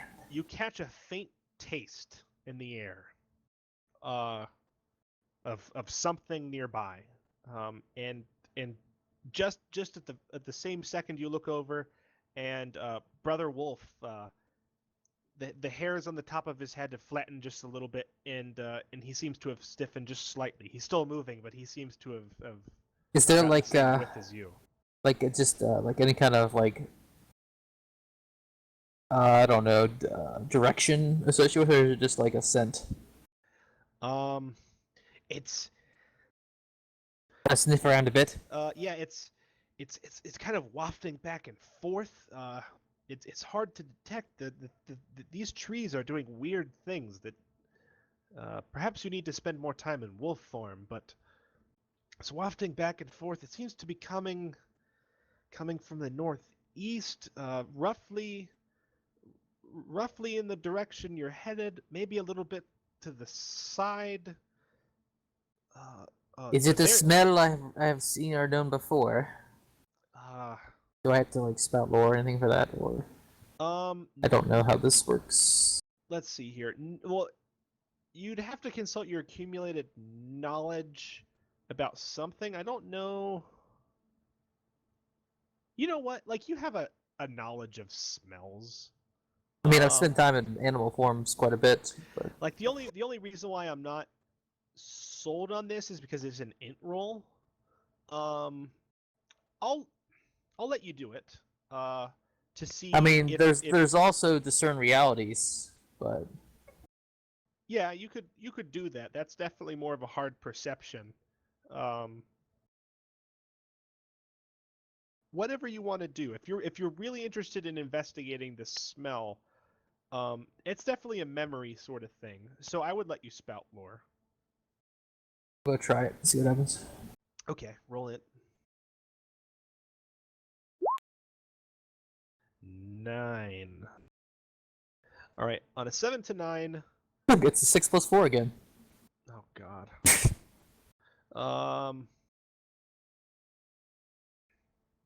It smells. You've definitely smelled this before. It's actually fairly musky. It's strong. Yeah. Brother Wolf, do The, you know that? the more you think about it, like the more this starts to kind of impact memories in your brain associated with the smell. But something's a little off about it. It's hard to really pinpoint. I have not quite smelled this before. It's so You familiar. think it might be bear or maybe elk? Like you catch the faint whiff of both, maybe. You catch like the faint whiff of urine. But it's hard to tell. You smell bear. You smell elk. Is that squirrel? What is it? It seems to be that you're smelling something and you're having a hard time determining what it is, but it smells like something natural. But it is an animal smell. Yes, yeah, and that's what you get. Brother Wolf, I smell something in the woods. Smells like an animal, but it's not quite the same. So, you guys in the back are trotting along. You can see the wolves like looking into the Yeah. woods. I Probably think need to interrogate Telemon to make sure he knows that she's a Like you- shapeshifter and not like a werewolf. let's hear that conversation because like this is obviously all playing out at the same time. I want to hear a little bit of that conversation before we figure out what's going on with this smell. Friend Rhaegon, why would you believe she's a werewolf? If she were a werewolf, she would have already bitten us, right? Yes? Well, she is leading us into a dark, very hard to maneuver in woods, and has run off with other wolves. She could be leading us back to a pack. I do not believe she would do that. Besides, I mean, we are two frail old men on the road. If it was a pack of werewolves, why would they pull us into the woods? Easy meat. Alright, Besides, so but I understand old men are very gamey. Yes, I doubt we'd be good eating. If there was a whole pack of werewolves, they could take anyone on the road, right? Why pick us? So about this point in the conversation, you notice, like, you guys can barely see the wolves. One of them, the slightly bigger one, you think it's the one that was a wolf before. It just takes off into the shadows, and beside you, Sylvie, brother wolf says, "I'll check it out," and he dashes off into the woods, and disappears into the night. See, friend Rhaegon, one's even leaving, so we have nothing to worry about now. Everybody hears that statement. Oh god. Oh boy. Look, I've accomplished my humor for the evening. It's done. Yeah, there was a loud thunk at the bottom of the wagon, and it jars to a halt. I think Rhaegon, you know what? So I'm waiting intently for Brother Wolf to remain peering into the darkness around me. Yeah, like Rhaegon, you're almost thrown off the front of the wagon, like so sudden of a stop it is. And until I assume you come to a stop beside the wagon, like maybe you weren't expecting it because the horses didn't show any sign of it, but it seems like you've like the bottom of the wagon, the front two wheels have fallen into some sort of small but fairly deep indentation in the woods. It's like 1.5 feet deep, and it kind of snakes across. It's not a road, but the small path that you've been eking your way across. And it's hung your wheels for the moment, and you're definitely stuck, and everything is silent in the forest. I'm probably going to sigh and turn to Tell to ask if he has some sort of levitation spell. I think when Why you no? you turn to look at Tell, and you notice that his long pointy hat, which has been shielding him from cobwebs and leaves, at least to his point of view, is absolutely covered in detritus from the forest, and he has almost what amounts to a bush resting upon his head, and this little glowing thing is just kind of hovering about it. What are you staring at? Someone needs to trim your hat. Whatever that's it a means. grave insult in your order. It's a glorious hat. It has served me many a year. If you're going to insult my hat, what of this wagon of yours, huh? We're now stuck in this rut. So, you know, these two humans are arguing very loudly, and Brother Wolf has run off. You smell these smells again. So like And- I come back to the wagon since they're talking Yeah, extremely loudly. and you notice that, like, you know, I think it's because probably you've been looking away from it for So, so like- long. like Your as- eyes had gotten used to the darkness. You Mhm. turn back around, and you really notice how bright this scene is around your wagon, and how dark it has grown in the rest of the forest. And you know, Regan's got his light shining blue and fiery from his bell, and the old wizard has this thing just floating about his head, and it's illuminating this small but very bright bubble around the around the wagon. I'm semi-fascinated by the little glowing orb thing, but as the wizard, or as Telemon is speaking very loudly, I climb up, put my paws on his chest, and look him dead in the eye, like, "Be quiet, human," type look. You hear And then look around. That's an impressive a- feat when I'm on my horse. Are you on You your hear a horse? I thought you yelp. were in the wagon. you hear a yelp from the woods, like a yelp of pain, from some So distance. and I it seems dash to be off. Echoing. I dash off toward Brother Wolf at that point. Yeah. So, Regan, you've probably gotten off the wagon to see what's going on with your wheels, right? I would climb off it absolutely. To see if Yeah. There's a way to lift it back up by that point. And one of the wolves comes back and is jumping up partially onto the wagon, like just staring at you, like mouth slacked, like just staring at you. And then there's a shriekish kind of yelp, and it takes back off. And everything's like kind of utterly least silent again. I'm mostly sure they weren't werewolves. You know, it's not about the. And I Did think the it yelp probably sound human or animal? I'm just curious. it definitely sounded like a wolf in pain. And I think you notice how utterly quiet it is now that you've stopped, the wagon stopped moving, and the other old man is User shut up left for a your second. channel. I'm going to suggest that we go after it to protect. Trying to remember how to say it, Sylviana. Because I figure that even if she's our new werewolf pal, that it could be useful to us. We could perhaps go and have a look, but wait, no, the wagon we had left here. What would we do of that, huh? You An seem very arrow important to you. thunks into the side of the wagon as you Oh. say this. Oh dear. And it like both of you are looking at each other talking, and it smacks into the wagon and shakes, and vibrating almost, and it's like directly between the two of you. Can I tell immediately if the area well is now. Stone or if it's not stone? I'm just curious. Who cares if it's stone? Get to the other side of the wagon, you fool! Yeah, so tell do you jump off the horse and try to push Regan out of the line of fire, or do you run past him with the horse? I What tackle him happens? off the cart. Okay. Will you make a defy danger roll? Well, I assume Dex.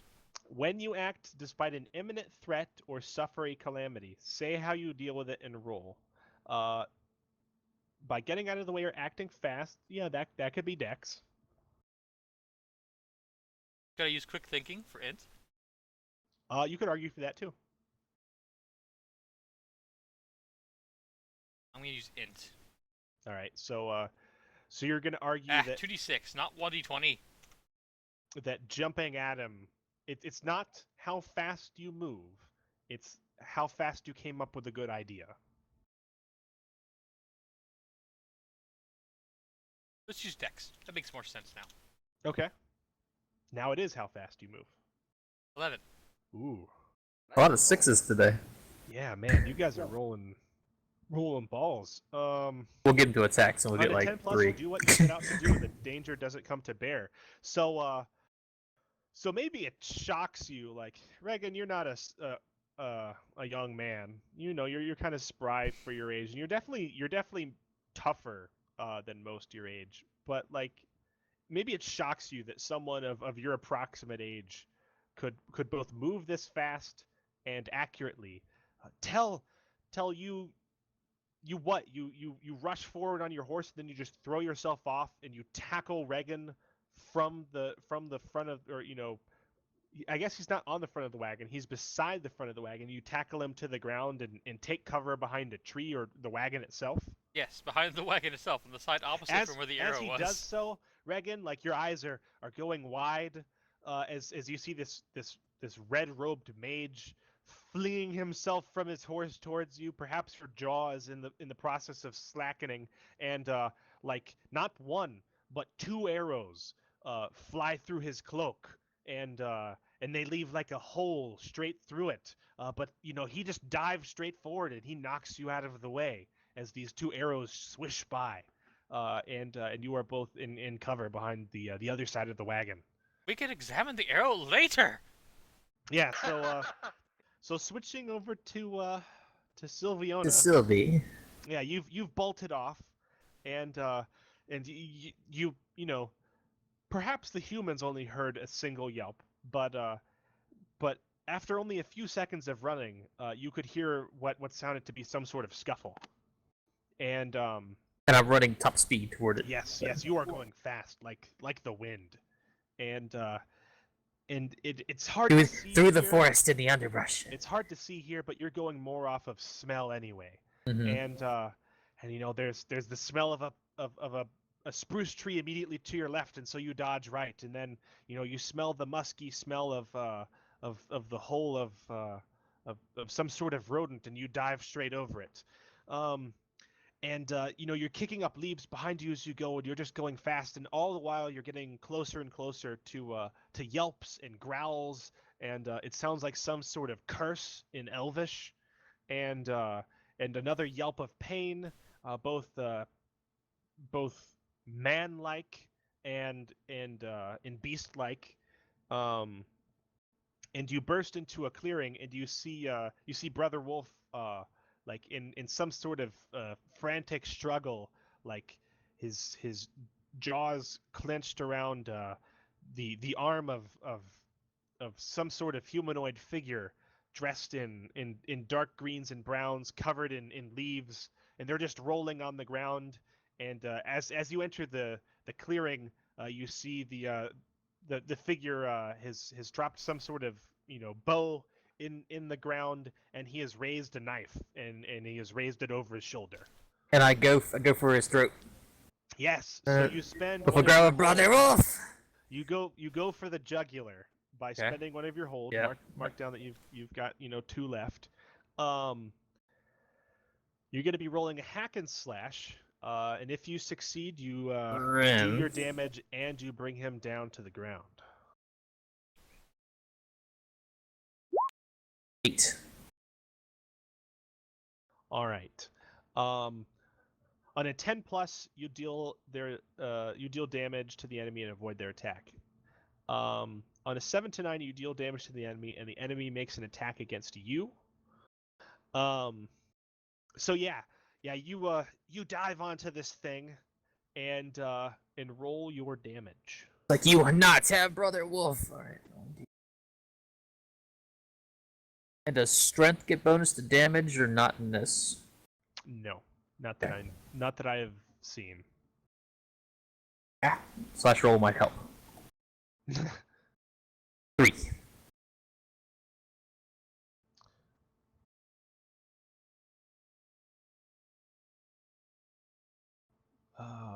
One second, my PDF has frozen. Doesn't it always freeze when you want to look at something? That's terrible. How far I mean, is he happening away from the rest of us, out of curiosity?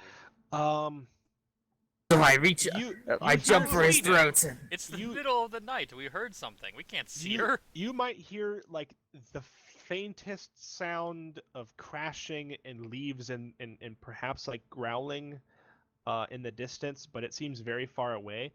To Sylvie, who actually ran, it's like 100 or 200 yards. Let's see here. There's supposed to be music now. I can see her. I'd probably be using cause here, but Let's see here. or see the attacker. Let's see if this works. Yep, works fine. Oh, this is a little bit too dramatic. This is like the party's about to die music. Yeah, it is. I don't even hear it.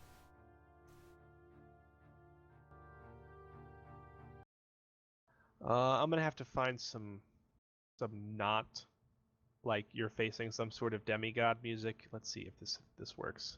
Oh, I know what this one is. This will probably suffice. So I got to like use some music. I think would fit really well with this. So yeah, you dive onto this elf, and you realize it's an elf as soon as your tongue tastes its throat. And taste elf blood. Yes, it's an elven man from the Lyrian forest, and you just rip out his jugular. You drag him to the ground as you do so, and you like drag his throat and just spray viscera everywhere. And between the two of you, you and Brother Wolf just rip this guy to pieces. He shrieks. Elves! And Why are there elves raises an here? arm, and he dies. Back at the wagon, the horses are going frantic. Tell's horse has just run off into the night, and the two pale horses, almost always so under your control, Regan, are bucking at the reins and trying to desperately drag themselves out of the harnesses or the wagon away. The wheels come out of the little ditch that they're in, and the wagon starts to move forward. You guys are currently behind it. What do you do? I'm going to try to see if I can catch onto my wagon before it tears out of here. Okay, yeah. So you Yeah, particularly since it's currently our cover. yeah. So you both jump up to try to jump into the wagon, and like I guess, Regan, you're probably jumping into the front, like the little buggy section to try to lay We low, jump but into also it. The wagon's stuck. no, it's moving. It was stuck. It just got freed just now. Oh. Yeah. Are you jumping into the back, Tell? Sure.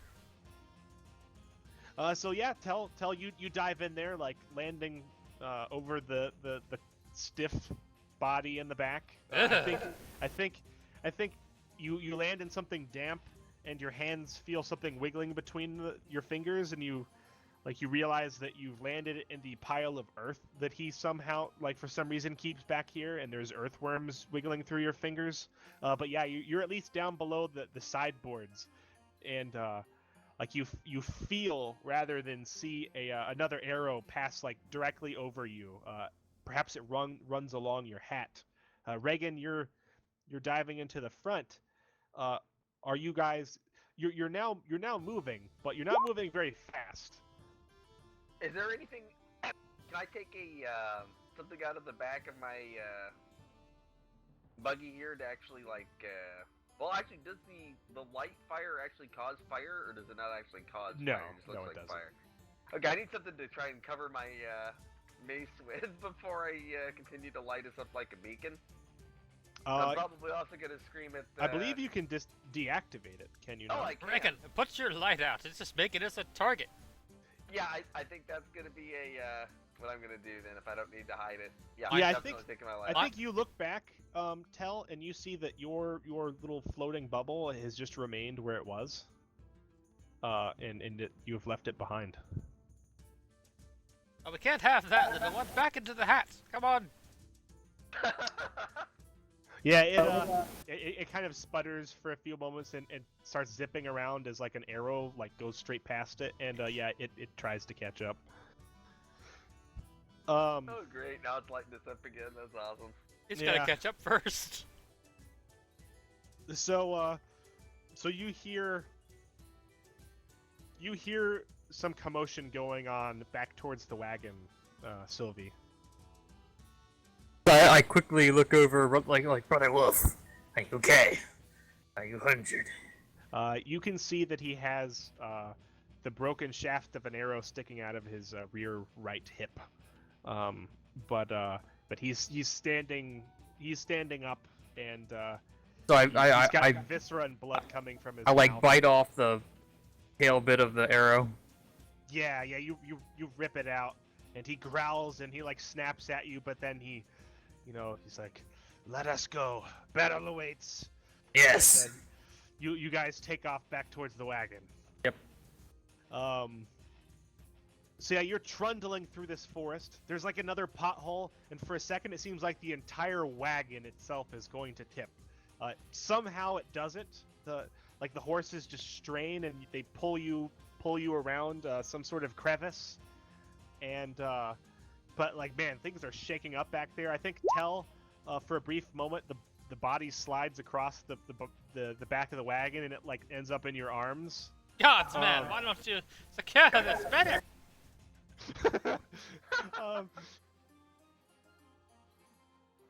And I think it's hard for you to tell, but I think you might at the very edge of your vision see like shadows moving off. I would like the to left side discern of the wagon. realities.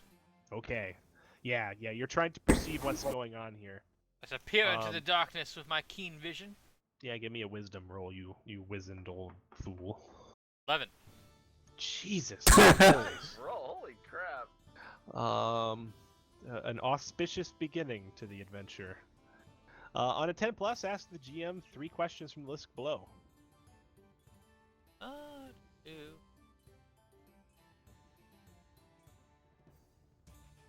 Let's see. What should I be on the lookout for?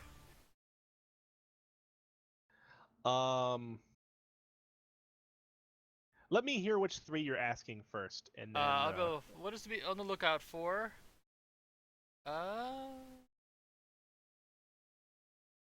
Those don't really apply. Well, I guess you can ask them. Who's really in control here is obviously the elves. I'll answer this one first.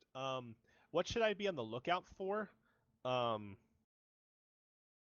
think it occurs like, you're looking, and thus far, all of the arrows have come from your left side, but the wolves ran off to your right. You should be on the lookout for a flanking attack. Oh, that's very important to know.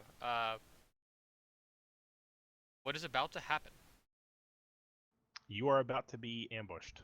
You hear, you don't see, but you hear like the breaking of a branch, and I think it gets your attention because it is not at ground level. It is above and in front of the wagon. Oh, and what here is useful or valuable to me?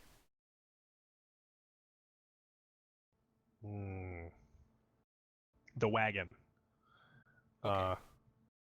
It is acting as cover from both afar and above. If Take you use watch, it dear correctly. Ragon. I believe there's an ambush ahead. But I shall handle it, you see, if I have this trick up my sleeve. I should target it and say, Fireball! All right, Oh, so that's awesome. from the back of the wagon, the red-robed wizard stand or do you kneel up? I will kneel up. You kneel up, like an earthworm kind of stuck to your cheek. The dead body kind of right next to you, and flames, billowing from your hands. Make your cast a spell. 10. Ooh boy. Man, we've been having some damn good dice tonight. We don't get experience if we roll Yeah. well.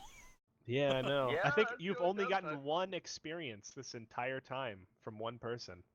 Yeah. So yeah, on a 10 plus, the spell is successfully cast, and you may cast again later. So let's see here. What is the effect? 2d6, I think. It's 2d6 area, right? Yeah, How in a good is- small area. How good a sight do I have on those guys right now that you just do the fireball? Well, you're Only about the to have a vaguest- really only the amazing sight. vaguest hint that they are even there. You evoke a mighty ball of flame that envelops your target and everyone nearby, inflicting 2d6 damage, which ignores armor. Who are you aiming it for? Aimed at the branch where I heard the sound. Ooh, this is gonna be interesting. So yes, so the red wizard, he clenches his fists and he hurls this fireball just like straight through the air. And I think Regan, like, your eyes probably widen as this happens, and the whole cart glows with fire as he does this, and then it shoots over, like, straight over your shoulder and across, like, over the horses. And for a second, like, the entire scene is illuminated as this thing travels, and so, like, a section of the scene is illuminated at the time. The entire cart is illuminated, and then the front of the cart, and then the horses, the pale, sickly horses, which are frothing at the mouths, and one of them seems to have an arrow in its flank, and they're trundling, trying desperately to get through this heavy woods, and then it goes out further and up, and in past these trees, and and it seems like it's going up into the tree, perhaps 20 feet ahead of the wagon, and your eyes are following it, and there doesn't seem to be anything there. And then just as it's about to reach the tree, you see like the blink of eyes that are reflected in the firelight, and you see not one, not two, but three figures in various places amongst this tree that is basically overlooking the path that you are taking, and one of them seems to be in the process of jumping out of the tree, but time is slowed and it is happening, and the fireball hits with a massive burst. And did you roll damage already? 7. With a massive burst, and the tree explodes. The branch above it just vaporizes. All the leaves catch flame, and there's this bright flare as there are three screams, and the one that is jumping is blasted clear of the explosion and sent perhaps 30 feet, and like perhaps like absurdly you're following his flaming trail through the air, and he smacks into another tree with a crunch, and the other two are just you don't even want to know what happened to them. There's hardly anything left of this tree that has been immolated. What are you looking? Don't stand there gaping, Regon. Get moving. And the horses, they rear back, and they start trying to go to the side, trying to take some sort of other path away from the flaming giant tree. You see most of this as you approach, Sylvie. Are there any other combatants that look like they're around, or is it none that we can see right now? I What are use you my talking about, Regon? There are at least 2 that shot us before. I use my intense wolf sense of smell to try and locate them. It is being vastly overpowered by the smell of roasted elf and tree. It's nigh impossible, just at this juncture, for you to just discern without discerning where they may be. So being unable to sense them by smell, I begin to circle the human light. Yes.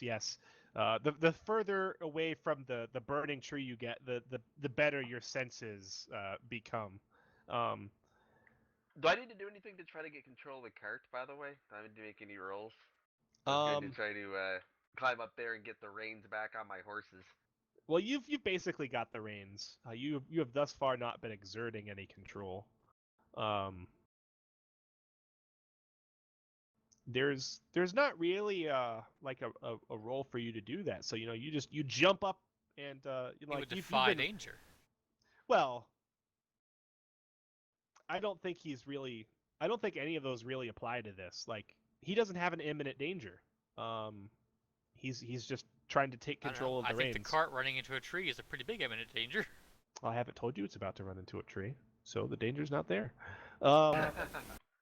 Yeah, you I want just to get there before there's danger. it finally snaps and occurs to you to snap out of it, and you try to take control of the reins, and yeah, you get them under control, but it's going to take some seconds. In all the meanwhile, it seems that there's at least a couple more archers out there somewhere.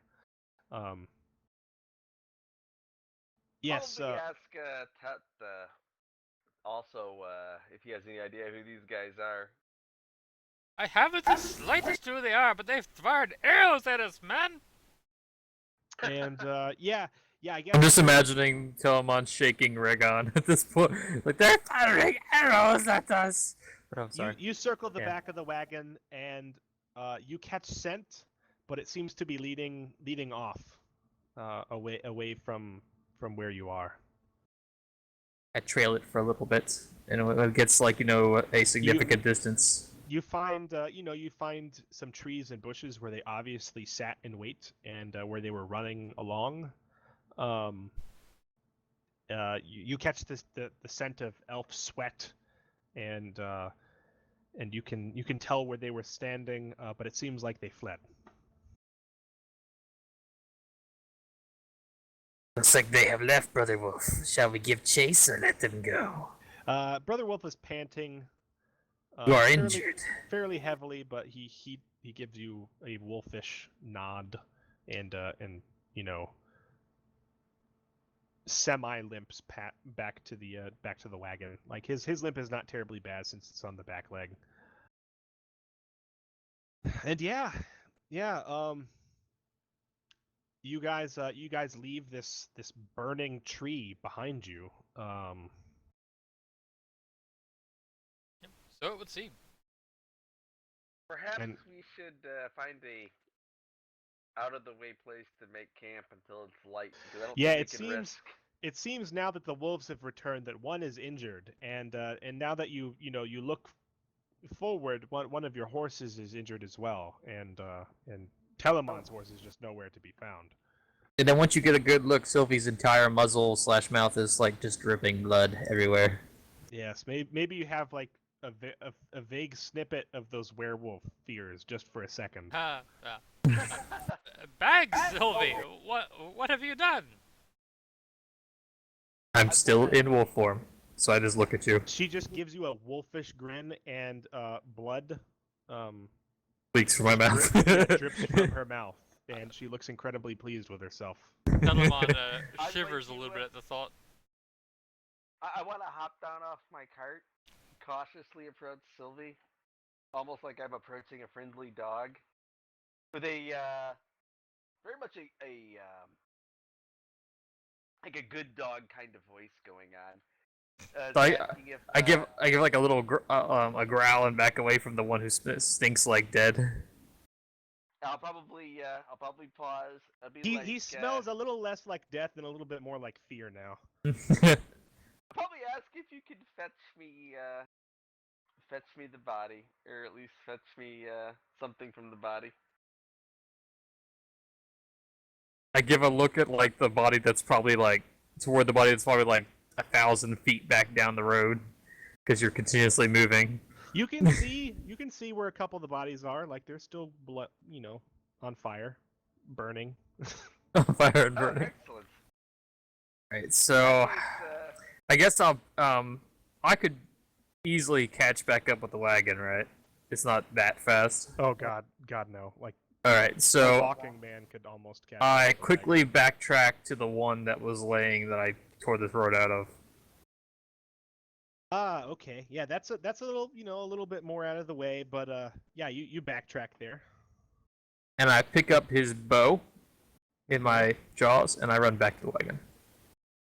Okay, so out of the woods, uh, comes Sylvie, and like absurdly enough, she's got this giant compared to her bow, just like sticking from either side out of It probably her caused mouth. me some problems going Yeah, through the like it, woods. like she bursts out of the woods. She looks incredibly pleased, like she's fetched what you asked her to fetch, but like she stumbles for a bit as she runs into two trees and realizes that Bo And has to I'm be kind of trimmed a little stuck. bit. Yeah. And yeah, like but she brings you the bow. And I put side onto the ground. I'll probably look disappointed and give a sigh, come over, but then try to look friendly again, be like, "That What was do you want that me was to really get? The good, clothes? but I need something from the body." That's from the body. So she looks at you and looks at the bow. Yeah, Well, yeah, then, You get this you get like quizzical wolf tilt of head. yeah, Yes, you to get the like tilt of wolf head. tilt of head, like with the little eyebrows, like are you not pleased? I fetch. can you Do you take me to the take me there? I'll just say take me there, and I'll follow her. She gives a look back and then climbs on the wagon. It's like, if you want it, go get it. Yeah, so Reagan, you've stopped the cart obviously. And the woods is again quiet, but it is not nearly as quiet as it was before. Like aside from the fact that you can still hear this burning tree in the background, like just faintly, and it seems like it's spread to another tree. Um, like you can hear a little bit of wind and like some insects and like maybe a bird or something. It's not nearly as quiet. Okay, I'm gonna see if we can find a little out of the way area nearby. And if folks want to set up camp for the night, would like to use sanctuary. Then I All want to right, go out and so investigate by those out of the bodies. way, I mean when I say path, I basically just mean like This is a clear area this through the is wide woods. enough for your wagon. Not And really a path. perhaps deer run through here occasionally because it is convenient for them. Like this whole place is fucking out of the way. Uh, if you want to Well, I be mean, more it's heavily, specific, like, do you want to find a cave? Do you want to find like a really thick copse of trees that you might be able to like really try to thick. So- I need something near? to keep a low profile, basically. To Do I keep the have wagon near. do I have to expend all of the hold to leave the form, or can I willingly leave the form? You willingly leave the form, but you also leave all of your hold. So I do that. I'm like, elves? Like, with like blood dripping out of my mouth. Why would elves be here? Why would they attack you? I know not why, but they fired arrows at us, woman.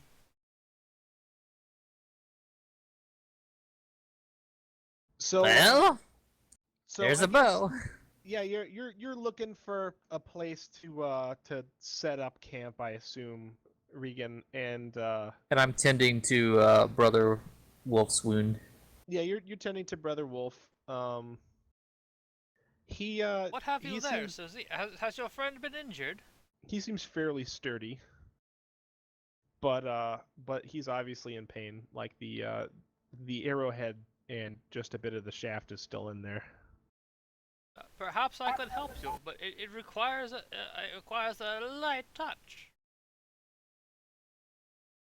Yeah, so Brother Wolf kind of gives you a glare and he kind of shrinks back a bit. There's like the faintest hint of a low growl, but he looks fairly vulnerable. Well, I like talk to him like he means you no harm, Brother Wolf. That if he shall help your injury.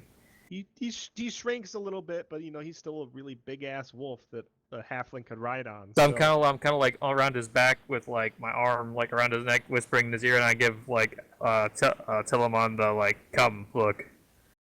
I'm going to try to cast Cure Light. Just a moment. Let me consult things. There's a slight muttering and mumbling, and my hands glow blue, and I touch it upon his brow. And rolling the dice, 7. Okay. Give me 1 second. My PDF crashed. It didn't freeze this time, it just crashed. It's like, fuck you, GM! When's the last time you reinstalled Adobe Reader? I will take -1 ongoing to cast a spell until the next time I prepare spells. For what it's worth, I just want to say I don't want to get too far from the bodies because I plan to go back and use both Speak with Dead and Read Wow. on them. So I rolled 7 3 times in a row in different rolls. So what was your roll? I You healed got a- for 7. Okay. I got a 7 and chose to take -1 ongoing. Okay. All Do you right. want us to put the parentheses on stuff for you? Would that make it easier? No. I barely even have time to look at the rolls. Yeah, just remember the -1 ongoing.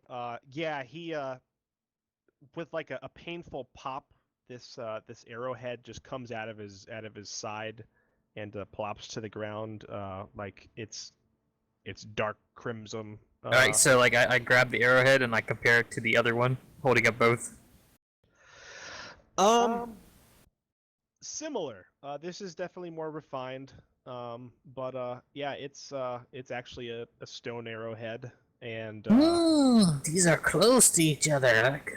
it's definitely of elven make. Like the elves kind of shape their arrows a little bit differently. Maybe that city. Maybe it is not as deserted as you think. Regan would ask if he could see the arrowhead for a moment. I'm holding them both up in front of my face at this moment. No, I mean if I could like actually take it from you. He tosses them to you. Yeah, one's just a fragment. The other one, is a full arrowhead with like like the vagus tip of or part of the shaft Let left, me and that one's consult for covered a in moment. blood. Perhaps I have a book about it. Yeah, What I want to do with them is put like my parchment over them, and then kind of etch along the sides. So I kind of etch the shape of the arrowhead into my parchment for my replacement page, and then I'm gonna give him back the arrowheads. okay. Yeah, you don't even have to do that. This thing is bleeding. Like this thing is covered in blood. You can press it Perfect. into the page and just like do a blood indentation of this thing and get like That a is perfect. Yeah. Yeah. You leave a Totally gonna bloody do that. arrowhead in your journal or in your tome. Awesome. And as this is going on, brother Wolf kind And of I put some like lowers moss his and head stuff to his and probably well. I guess rubs the top of his head against your side, Sylvie, and gives Tell like kind of a look like words can't really describe it, but like he seems to be a little bit easier now. Yeah, and so like you guys are doing that. Regan is dealing with the arrowhead, and I assume you guys have probably just pulled a little bit of ways from where you were. Like there's really no place you can go. You think that will just be totally hidden unless you look for someplace totally hidden. And like you go back for that body, Regan. And I do actually first I'm probably gonna put sanctuary to give us as much protection Yeah. as possible for where we've Yeah, got, you can do or try that. it. Should be noted that you don't have any light. I think Tell, you still have your light, right? It was chasing us. Did it ever catch up? Yeah, it caught up. It seems a little fluttery. I let it out of my hat. Come, little one, we need your light. I don't even. Do you even need light for sanctuary? Is it something you need to just walk the? No, I'm for gonna stand now, in the you guys dark. you guys are in the dark. Oh, I see. Okay, yeah, that's a good point. That makes sense. So yeah, you Perhaps can. up to this now, like the light's been shining out through the holes in my hat caused by the arrow. Fortunately, the arrow did not actually strike your hat. It seems like it maybe skipped across the bill. So should I I roll can it? just- I missed, Yeah. Something you need to be very, I guess, acquainted with is your starting moves. And on your cleric sheet, just cast a spell is basically how you cast all your spells. Okay. And in order to cast Sanctuary, you'll roll Wisdom. Okay, that sounds good. That's what I figured, but wanted to make sure. Yeah. Always good to ask. Oh man, I've just gotten friggin' lucky. I tonight. keep waiting for fails, and they keep not coming. I think our first roll of the game was a fail, and nothing since then. As you cast this spell, you walk the perimeter of an area, consecrating it to your deity, he who cannot be named. As long as you stay within that area, you are alerted whenever somebody acts or someone acts with malice within the sanctuary, including entering it with harmful intent. Anyone who receives healing within the sanctuary heals plus 1d4. What does this look like when you do this? I would likely take a couple handfuls of the worm-filled dirt from the back of my cart and sprinkle that along as I walk the perimeter, reciting a prayer in an ancient tongue that's long since dead. Yeah, so you guys just see Regan like kind of moseying on in a circle around the wagon. Maybe it's like 15 feet in diameter or so, and he's dropping like a fine layer of graveyard soil and like the occasional worm.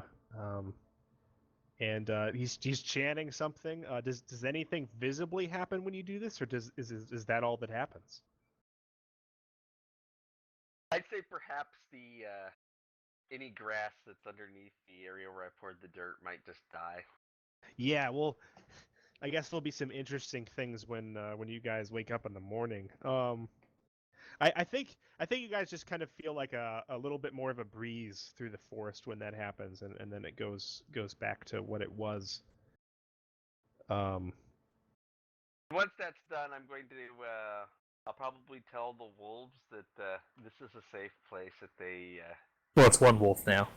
the wolf, I mean, I guess in that case, the wolf that this is a safe place to wait here, and then I'm going to head up to where all those bird No bodies place were. in this forest is truly safe. All right, so you're going back to the burned bodies. You can just. Oh boy. Man makes a safe place, then voluntarily leaves it. Yeah. You can see the faint glow as you move through the trees. Do you move without light? Like it seems a fairly intelligent way of going. Like you're picking something that's actually emitting light, so maybe you don't need something, but you might risk stepping into a hole or something. Do you cast light, or do you attempt to be sneaky? I'm going to attempt to be sneaky on my way up there. I don't need to Okay. get shot with an arrow. Yeah, probably not. You think the glow is maybe a little bit brighter than maybe you would have thought. And as you approach, like, you really start to smell like smoke. And maybe I think you cough a little bit. And like you finally come around kind of this bend of trees, and you see that like the fire that you were heading towards is not one tree. It seems to be like at least a dozen. And like it's hard for you to tell exactly which one maybe like at least immediately was the one that started it. Like where exactly were those bodies again? Like it's hard for you to see. How fast does it look like it's going to spread? Like, do we need to start running? It seems to be slowly crawling. Like this is old forest, so there's a lot of detritus here for it to kind of eat through. Lots of leaves built up over the years. And fortunately for you, I guess, I describe it as a thick forest in terms of like there's a lot of trees, but the trees are so dark, like so thick in the canopy, that there's not necessarily a shit ton of underbrush. Like they just can't necessarily survive as well because there's not as much sunlight. It looks to you like maybe it'll stop. You can't be entirely sure though. Like I don't know that you're an expert on forest fires. Although maybe you are. I don't know. I think you can see probably where you came from, like the general path, but again, like there's a lot of fires there, and it's very hot. And you don't immediately see any bodies. I think I'm going to quickly make my way back and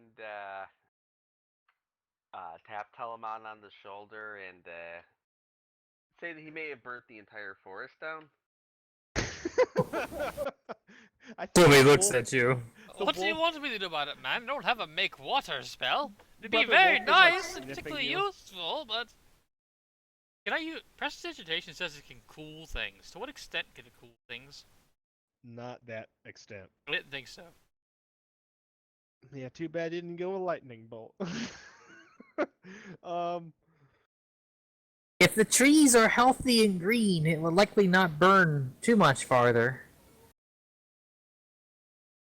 yeah, Sylvie, you would know that forest fires are a common thing everywhere, and it's part of how the forests stay. It is a healthy. natural cycle.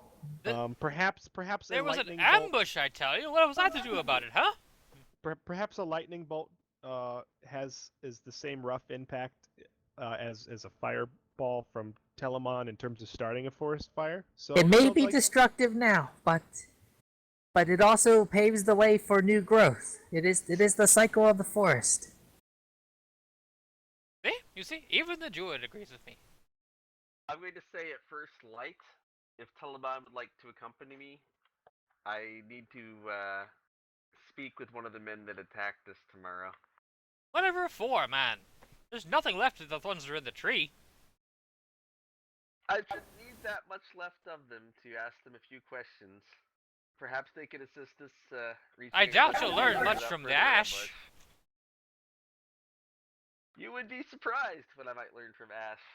Ah, but that's the thing, right? You gotta find the right ash, and there's probably lots there now.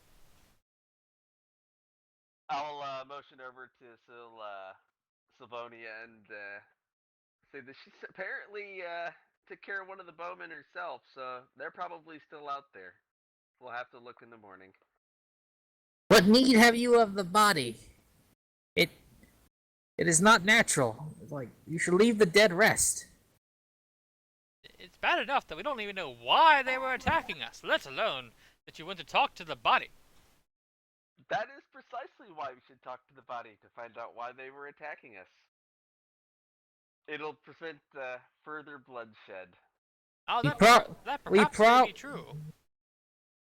We have probably just simply trespassed on their territory. We should let it be. I shall not lead you to it. That would make us essentially marauders if that was the case. We would be the ones attacking them, but Well, they did fire arrows first. They could have called out. I think at this particular moment, like Regan's going to sigh. Sylvie, you notice like maybe just the barest hint of Brother Wolf's ears flattening just a little bit, and maybe he's looking a little bit sheepish. Probably going to sigh and shake my head and say that one day that you will understand. Hopefully not sooner than later, though. I suspect this could come back around to bite us. Last I checked, everything in the woods comes back to bite you eventually, even the mosquitoes. So I guess you guys set up camp here. Is that what you're gonna do? Yes, That sounds good. we shall make camp. All right. There is a roll for this. Dum dum dum. Oh boy. I saw that in the book. I didn't actually look what the roll is. I just saw that there was a roll for it. Yeah, let's see here. Make camp. There's When not a you rule s- for make camp. Take watch has Well, one. When you settle into rest, consume a ration. Fortunately, you guys didn't have to do that last time. If you're somewhere dangerous, decide the watch order as well. I think you're somewhere dangerous. If you have enough XP, you may level up. I don't think that's happened, judging by the way things have gone. When you wake from at least a few uninterrupted hours of sleep, heal damage equal to half your max HP. Take watch when you're on watch and something approaches the camp. Roll whiz. On 10 plus, you're able to wake the camp and prepare a response. Blah blah blah. So, I think do you guys set watch? Yeah. Alright, DM, I assume the form of the horned owl. Ooh, that's a good watch. Roll your shapeshift.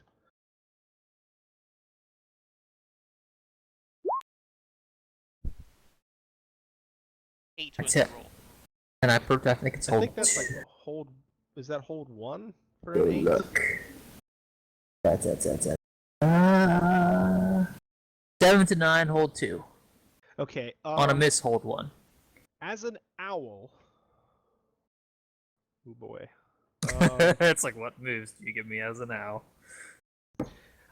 You can fly. That doesn't cost hold. You can spend 1 hold to hunt for mice. And I think you can spend 1 hold to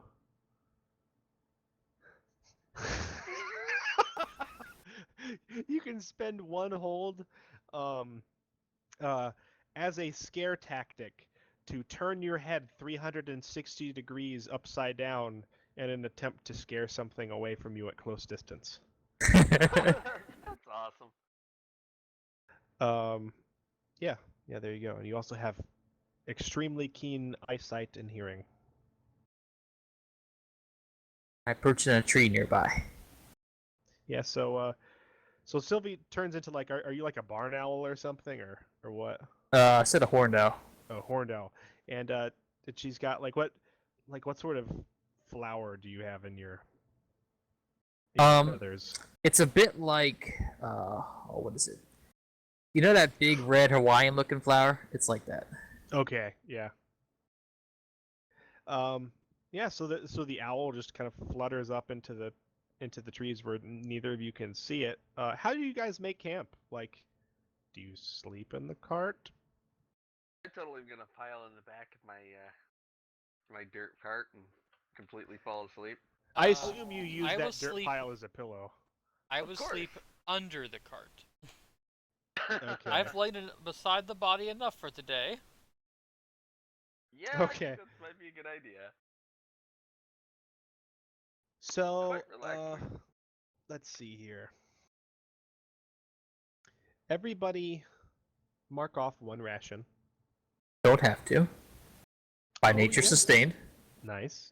Don't need to eat or drink. People who are needing to consume things, mark off 1 ration. Marked off.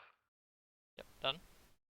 All right. Oh, but Yes. might help if I mark it off the actual chart and not up top where it says what my starting gear is. And you're just taking like the soul watch, right? I will take a watch later in the night. So we need to get some sleep too. Okay.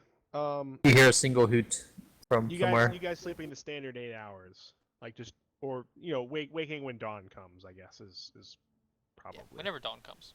Yeah. Yeah, whenever okay. dawn comes sounds good. So do I have to? You said something about rolling. See if something Yeah. shows up. Yeah. Or I'll take a watch too if we what need is to. rolling is called in let's now. see here. Completely happy to take a watch as well. If you're sleeping for that long and you're splitting it, let's have Tell. When you're on watch, I need you to roll wisdom. Oh no.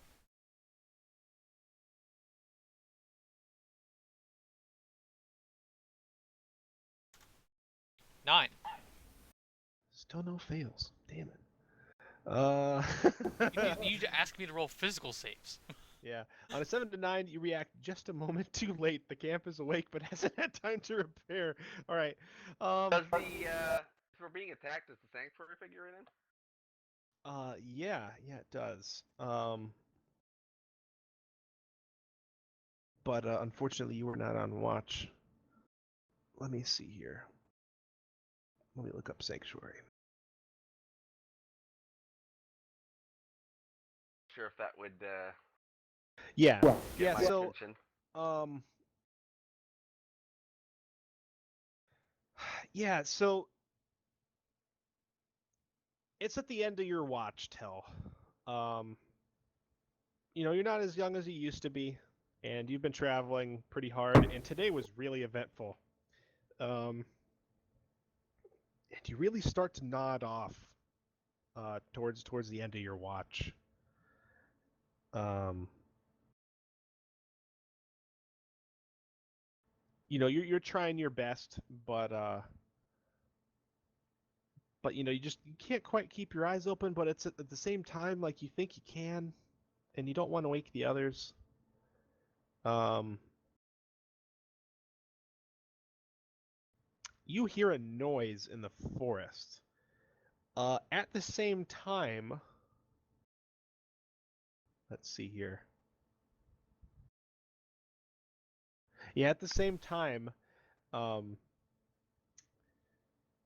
you, cleric, are fast asleep, and I guess this is probably fairly jarring.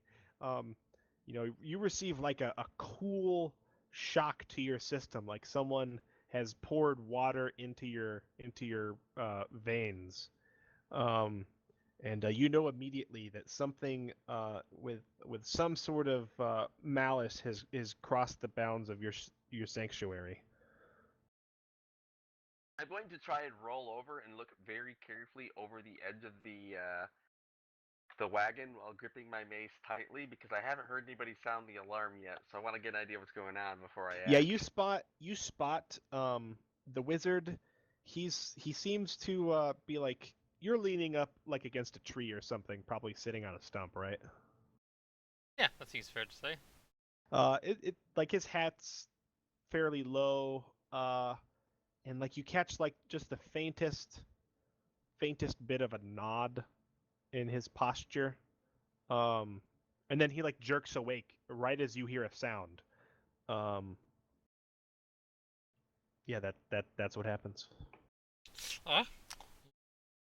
What was that? I'm awake. I totally am.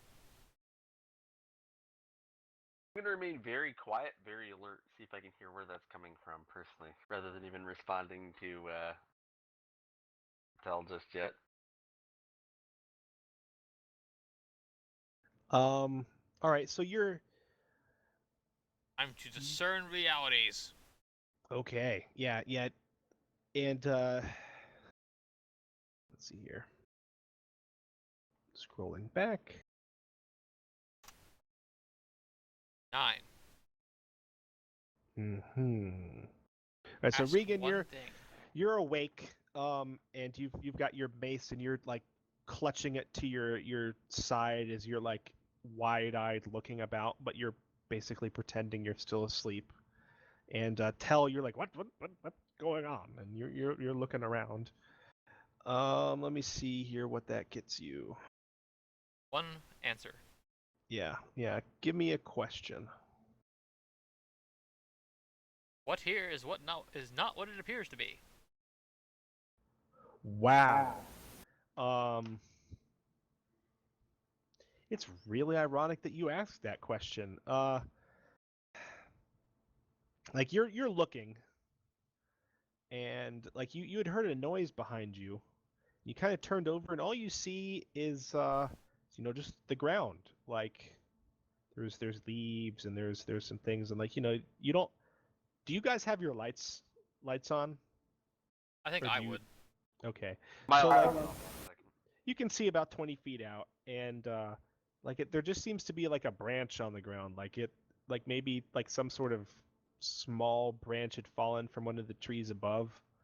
Um, like that's the only thing that you see over there that could have made any sort of noise.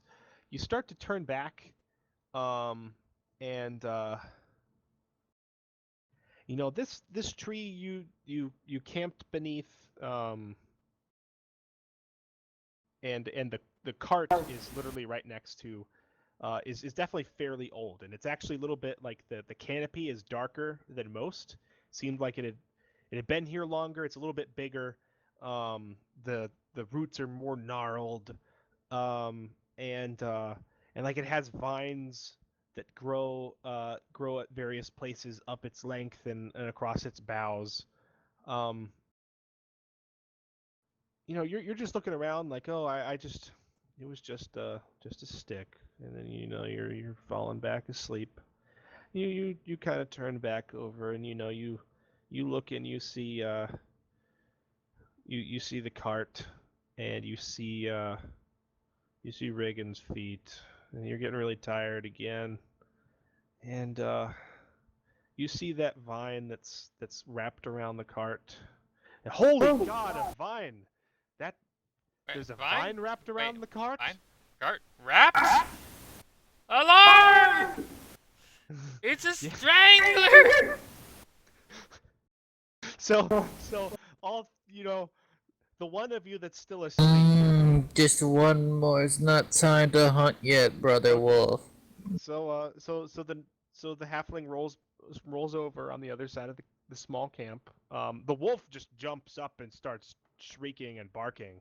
Um, and yeah, there is a giant vine that is wrapped around the cart. Um, and oh boy, like this does not look good. I see the What vine from where I'm at. like you hear alarm? Do you sit up? Yeah, Like I think he it's shouts if he it's shouts not an alarm. attacker, I'm definitely gonna sit up and probably As soon as you do, like uh no like you bump your head against something. And it like there's this long tendril stretching down from this tree, and it's gone around the cart, and oh my God, it's actually wrapped around the dead body right next to you. And will you defy danger? it's wrapped around a dead body next to me. Actually, I might see if I can roll spout lore first because it sounds like Okay, something that yeah, I might yeah, have had yeah. All in right. my. I vote Consult your. defy danger first, spout lore second. I was thinking You it know, would determine how I might react to it if I know what it is. That's what I'm wondering. If I know let's. if it's like a sentient creature, if I know if it's like a swamp, like I just think that's tree a thing. reasonable thing. I can't really impose a modifier here. Uh, but yeah, I think it's Just be vaguely probably more reasonable. intelligence, right? Yeah. It's your intelligence. 10. All right. So on spout lore, the GM will tell you something interesting and useful about the subject relevant to your situation. And upon hearing like Brother Wolf barking and stuff, that's actually like more influential to her than some like human shouting alarm. So I'd start waking up too. But, what's going on? I pick up my. I look around and try to figure out what's going on. The tree, Sylvie! The tree's alive! A tree? This is less trying to spout lore to everybody as much as just trying to figure out see if I have What some it idea is. of what I'm Yeah. facing So roughly. I think you have heard of this simply because of of the horror stories that you pick up in the occasional tavern. Um, there is a fine line between the hunter and the hunted in the forest, and uh, usually the trees do not factor into this sort of thing.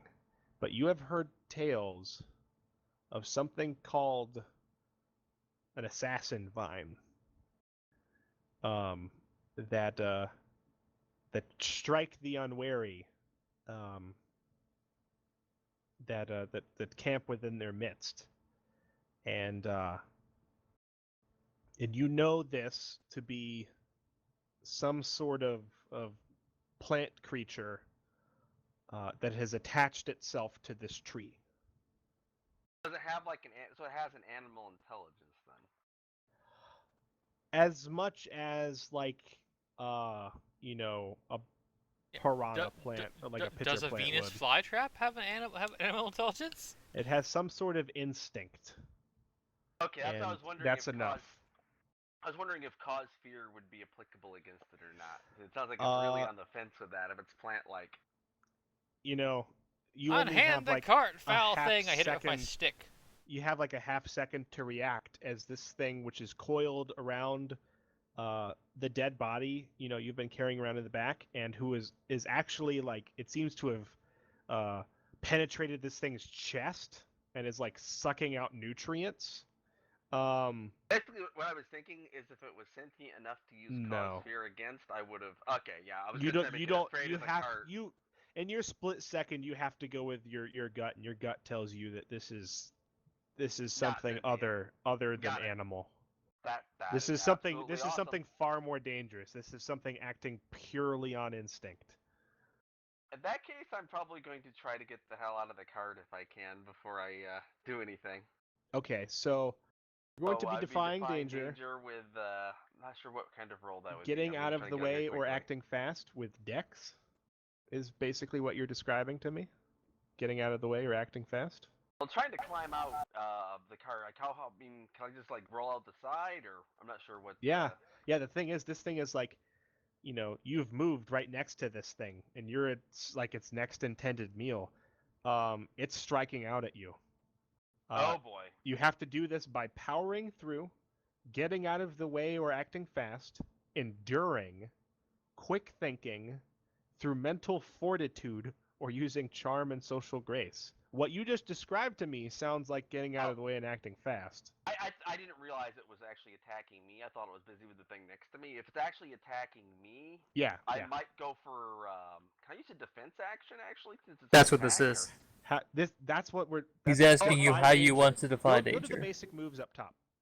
Sorry, I'm trying to look for those right now. Actually, look for the defense. Right here. Yeah, Very top of the screen. okay. Scroll. When in doubt, basic moves are at the very top of the PDF. You have those 6 options. Each one goes to one of your stats. And that is how you are going to be defying this danger. The way you described it to me, you are going to be using Dex.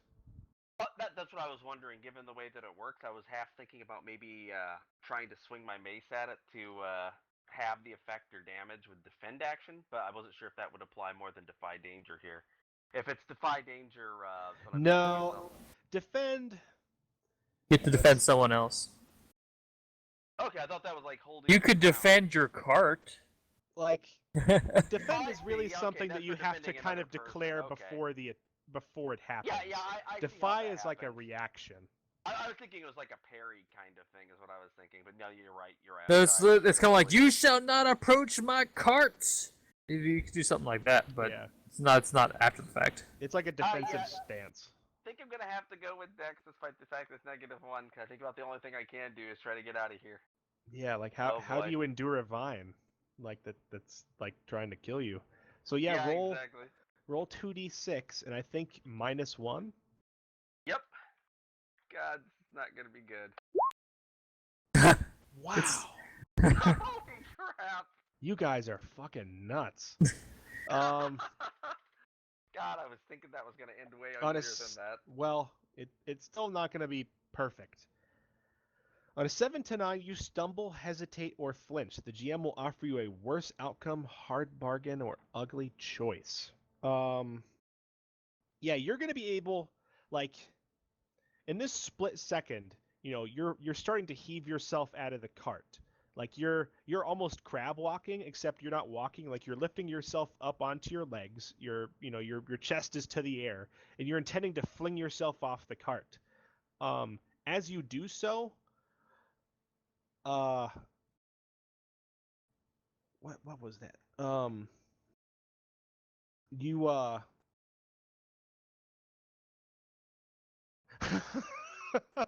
Okay, yeah. As you do so, your mace slips from its loop at your belt and clatters to the cart.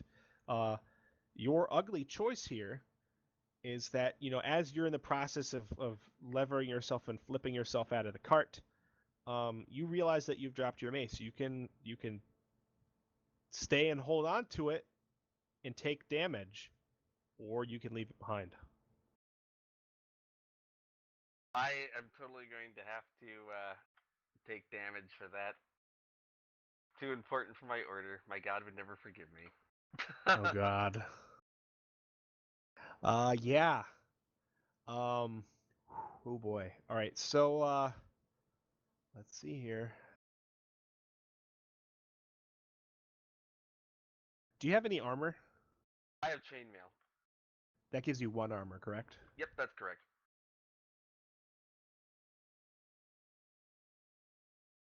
Oh. Oh no, I Damn. can't see it. Oh my It's a god! 1. So you get nothing. Well, it has piercing. So 1 damage, basically. yeah, you know, there's a moment where your stomach drops and you realize that this is your holy item, and like he who cannot be named will be very displeased with you if some creature of the forest makes off with it and steals it away into the canopies. Um, and you stay and you turn back and you grab your mace, and you see flashing before you this sharp green tendril, and it flashes out and it stabs you like in the shoulder, and it just is able to squirm between 2 links of your chainmail and pierce your shoulder, but it does negligible damage. Oh man, I'm friggin' lucky as hell tonight. I swear Yeah. to God. Yeah, Oh, that's pretty that was. crazy. I was looking forward. I mean, I was like seriously expecting massive amount of pain there. It could have been. You could have rolled a Yeah. 10. Yeah. So Regan is like squirming, like fighting on top of this cart. Unhand him, you foul like with vine! this thing. I It smack it seems with like my it's staff. yeah, it seems like it's wrapped around his arm and his mace as he's like struggling with it, and you smack it with your staff, Yes, I do. going for XP. Yeah. Roll hack Oh, and I slash. failed. But Mark XP. Um. Now I get to defy danger, probably. Uh. Let's see here. No, you just. I think you just take damage. Oh? Does it attacks me? Well, the thing is, it attacks you as a result of your attack. The thing is, like, on a fail, the enemy makes an attack against you. I don't know. Kind of sounds like they'd have to roll an attack. It says Like, I they'd deal have my to, damage roll and and they make try an to- attack against me. Yeah, I guess. You know what? Yeah, you get to defy danger. How are you doing this? This thing is like you whack it, and you Take you that, actually you whack it, foul but it doesn't thing. do anything. Oh dear. Am I going this way? So you're diving out of the way. Yes. Regan's totally gonna be screaming at Uh-oh. you to burn it. Two. Snake Eyes, there's that inverse roll. Mark So, 2x speak loud. Yeah, so you jump up and you smack this thing with all your old man strength, and you smack it hard, but it like doesn't flinch at all. What do And you then it seems expect to- me to it do? seems to Fireball's writhe- area of effect. It seems to writhe like in the cart, and it like turns towards you like in anger almost, and it just Oh, dear. flashes out against you. You don't have armor, right? Nope, but it's piercing anyways, you said. I think it means it pierces 1 armor. But What the hell kind of button does that? I need to make sure I don't hit that button ever again. what'd you do? There is a back out of Roll20 button. And it's right next to my push to talk. I'm gonna have to fix that later. Oh boy. You probably have like a home key or something. Yeah, I'm definitely gonna be Oh, Telamon to burn it. Oh, no. dear. So this thing Oh. flashes out against you, and you know you're giving it all your strength, and it like it just flings it like it flings you to the side, like it hurls you against a tree, and then it impales you with like brute strength, like Ah. straight through the thigh. And I think probably through like your opposite shoulder as well. And like you're pinned against this tree and you take 10 damage. And Ugh. everybody sees this thing just like writhing, and like it like part of it's still wrapped around the cart, but it's obvious where its attention is right now. Out of curiosity, how are my horses reacting? Are they enveloped? Are they dead? What happened to them? Well, It all really depends on where you tied him up. Where did you tie him up? I'd assume right next to the cart run into a tree. Yeah, well, they're so freaking it's out just- then. They're freaking out Okay. then. This thing moves so slowly that they didn't detect it, but now they're just like they're straining at the reins. They're trying to break free. Brother Wolf runs at this thing and it jumps and he like lashes on and like it's not necessarily one of the tendrils that's like piercing Telemon. It's just like grabbing onto any of the tendrils since they're basically crossing this clearing that you're in now. Is this And, like multiple tendrils or one big one or what? We're multiple looking. tendrils coming from the same tree, um, like high up in this tree that you're parked right next to, and he takes a bite out of it, and where did that go?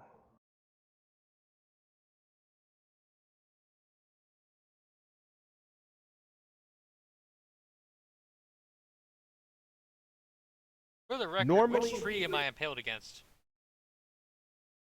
You are impaled against a tree opposite the side of the clearing, like 10 feet away.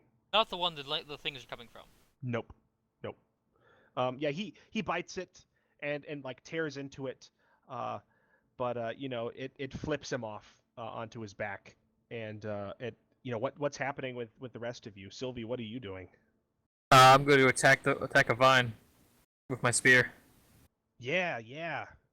So like there's these tendrils here. It seems to be like monstrous. Like maybe there's like 4 of them. Uh, and they're like whipping and flashing about. And Tell is screaming. Make your attack.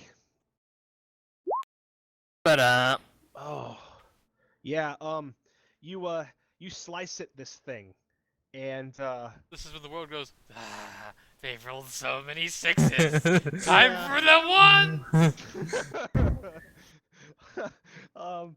yeah, you slice into this thing and like it shrieks, and all of a sudden you feel like tendrils wrapping around your legs, and you look down, and like this thing is like curling around you, um, and like it's almost like constricting you like a python, and and it flashes towards you with a sharp end.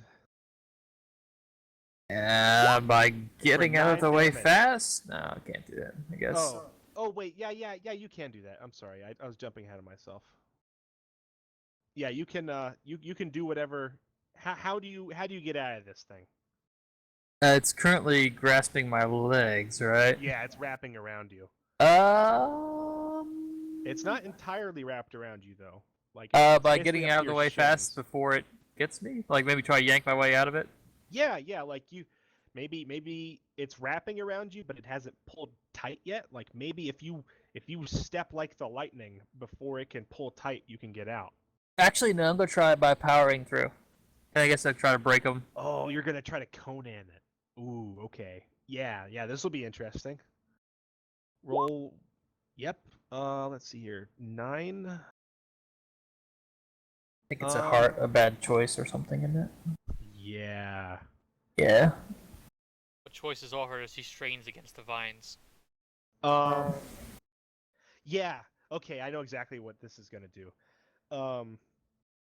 You know, you've got your spear right up against your side, and you can strain against this thing. You feel it straining against you. You think you can burst out, and maybe if you do, you might actually damage it. But if you do so, uh, you think you might snap your spear. I go through with it anyway. All right. After all, I can always transform. So. Yeah. So you feel your spear snap, and I am going to let you. What is your base damage? When I'm in human form, D6. Yeah, roll a d6.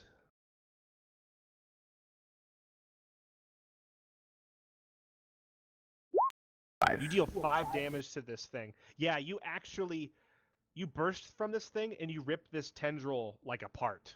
Like you just kill this tendril. The other ones, you know, are all still there and they seem to flail in conjunction once you do this, like they all like, there's no shrieks of pain, but they This is definitely no react. natural creature of the forest. Yeah. Impale me through the leg, will you viney creature? When no one ever responded to that? Fireball!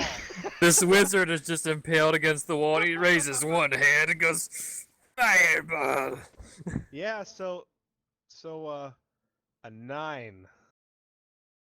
I was going to use some fire method myself. I'll explain my new You'll concern, but you'll likely have a chance. I'm feeling very sad that the my cart is currently wrapped around this thing. That was what my main concern is. Okay, Yeah. What is your choice here? You already have unwelcome attention. can I draw on welcome attention again? It's impaling me already. Well, the thing is, you put yourself in a spot if you already have attention. It's an or. Okay, So I it will, could technically always get worse. I'll take Providing another Arthur- -1. Ongoing. Okay. All right. Roll your fireball. Just waiting for arrows to 12. land in the middle. Oh. Oh, yes. freaking nice, man. All right. So you like See, I think impale me, will ya? you fire this with like a pinky finger. I'm imagining. Like I think your hands are actually like wrapped up against the sides of this thing now, and you only have like enough movement for your fingers. But like you fire a fireball right past Regan's head, and it bursts alive into this tree that's directly above the cart. And you see like a backlit, like a flare, like a monstrous mask of tendrils, like a massive tendrils, where all these vines meet. And it seems Max. like it's a lumpy form that's like attached like a cancer to the top of this tree. But you blow the entire top half of the tree off, and this like you actually do hear a shriek this time, and the tendrils just fly away, and they light a fire. The tree explodes in flaming chunks, like they're raining down all around Reagan. Reagan, there is flaming tree raining down all around you. What are you gonna do? Crap, the cart's not linked up, so I'm guessing it's made out of wood, so I don't want to try and take cover underneath it. No, Fred, at least- no matter what happens, flaming debris is falling on the cart. Yeah, I have a feeling my cart's screwed, so I'm gonna go see if I can at least untie my horses. Well, I'm more or less asking you, how are you defying this danger? Ah, I see what you're saying. I guess Poor, I'm gonna try poor to. Regan, he's only able to defy danger. Like every time he goes for like any sort of attack, something horrible happens. Oh boy, well, exploding tree coming out of the friggin' everywhere. I guess about the best thing I can do is drop prone and pray to God, because there's not So much. it sounds like you're enduring with Constitution. Much I can really do about it. I mean, I'm dropping prone Yeah, to try to minimize the that sounds damage. I don't know if reasonable to me. that'll, So like you okay. flip over onto your belly in the cart, and like you put your your hands over your head, like you know like the standard like stop, drop, and roll kind of pose. Oh man! Nice. I You didn't hear roll a that with the dice tonight. you hear a crash and a thump, and like you feel hot debris against the back of your neck and like a few splinters. And you look up, and like a 400-pound limb is directly above you, and it is somehow been caught by the cart itself. It is on fire, like the limb is on fire. It is directly above you, and you hear the cart creaking. You seem to have seconds to get out from under it. I am going to go ahead and do that then. Try to Yeah, run yeah. as You slither your way out from underneath there. You know, taking your belongings with you. And like as you do, behind you, you hear like this, and the two sideboards of the cart just collapse in on themselves. You hear like a squish, and the dead body in the back is just like crumpled, Exploded everywhere. beneath this tree limb. And and like now it's like it's on the cart and it's still flaming, and the body is like is basically pinched in half, um, and like it doesn't like you guys don't even see this tendrilled thing anymore, uh, but you have like another problem to deal with. What The fact that the whole forest is on fire? like it seems so. Like this tree is the only thing on fire now, but it is literally right over you and the cart, and like all of your stuff, and oh boy, like your camp is basically like beneath this thing, and parts of it have fallen down onto your camp. Like somebody's bedroll's on fire. Who even remembers who that is? You guys better move. Charlie So takes a I step. rush over to Telemon to try and get him off the tree where he's stuck on. Yeah, like there's probably the ends of these tendrils still impaling him, but you help him off. He Come, appears old one, we must badly go. injured. He's got a deep wound through his thigh, and one Yes, through his yes. opposite Just shoulder. give me a moment. I'm gonna try cure light wounds on myself. What Yeah. kind of tree was this, by the way?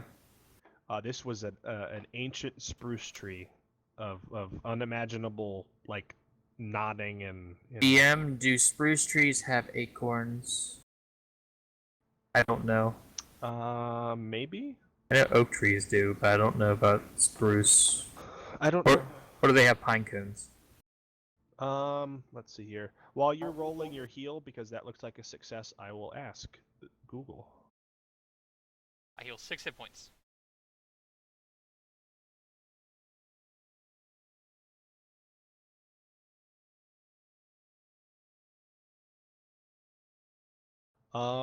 Spruce do have pine cones.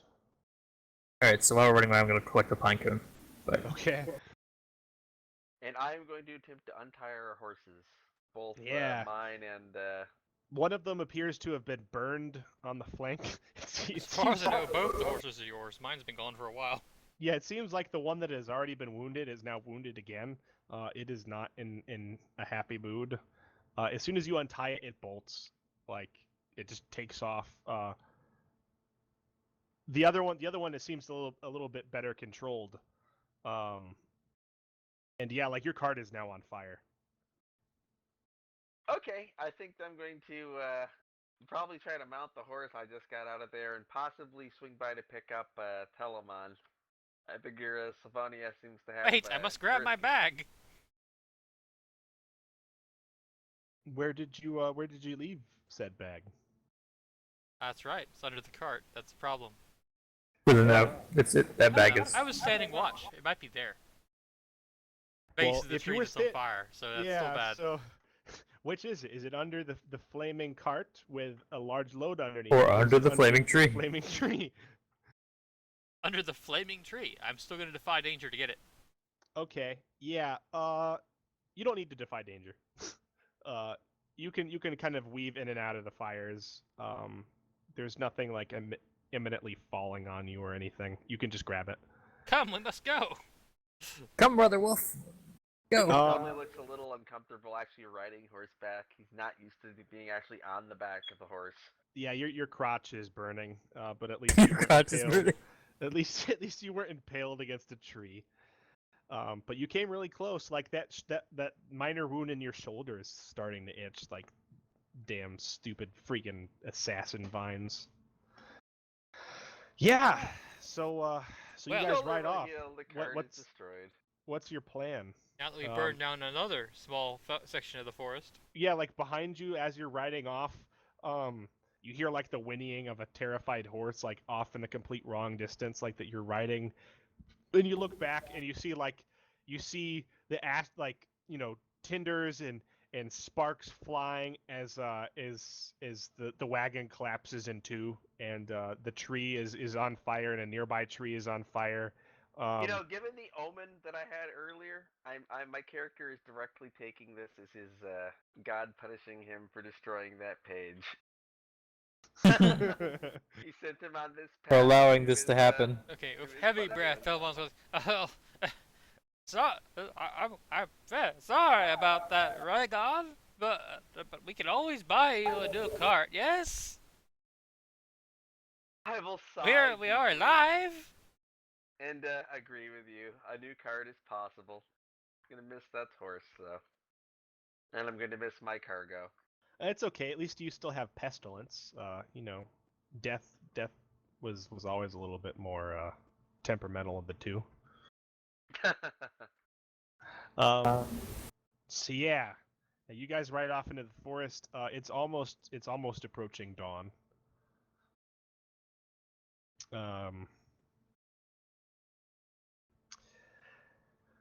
Let's see here. Been a wonderful night, huh? Just a calm evening in the forest. Crackling of flames and the winning of horses. Yep. I assume you heal yourself. Like how much did you heal yourself? 6 points. So what are you at? You're at 12. Do we gain Or- hit points from our halfling friend at the beginning or after camp? Probably at the beginning, I would think. When you rest. That'll regenerate that 1 hit point from just resting, right? We haven't rested. You have to I mean, fully when I rest. I mean, when I If we rest, I'll actually Ooh. probably heal you. But You guys rested. Was I within the No, because sanctuary rest is circle? only. You guys rested before. Resting meant, only yeah. requires an hour.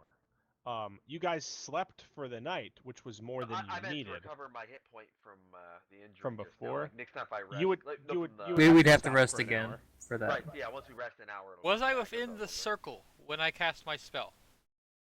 Yes, you were. Yes. Actually. So add another 1d4. I didn't think about that. That's awesome, man. That's good to remember. I completely forgot about that. Nice. Now I'm at 15 of 16. Ah, good. Perhaps Kind of ironic, perhaps you got we, to we heal should yourself. rest. We should just take an hour's break before we set out again. Yeah. Gather our breaths. An hour's break. Have a little breakfast. Perhaps gather ourselves. All right. So Regan never got his corpses. I Yeah, in know, fact- the other in fact, he That's lost one. the saddest thing. I lost the other corpse I had. Yep. So I guess during your kind of like your rest after your harrowing rest, you find some spot to tie up with your one horse. You've got Brother Wolf with you. He seems very wary of this forest. He says, he growls at you, in like a low growl, like, he's obviously not pleased to be here. But I do want to point out, Sylvie, you are not weaponless. You have a bow with you now. the other thing I had a question about is, do I still, if I have the tip of the spear, is that like a dagger now, or how does that work? I do have a bow. I don't have a bow, but I don't like to have arrows. Yeah, you don't have arrows. I do want to mark. I do want you to mark it on your character sheet. It is an elven bow.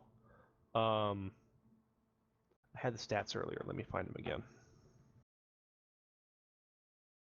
I'm gonna prepare new spells during this hour.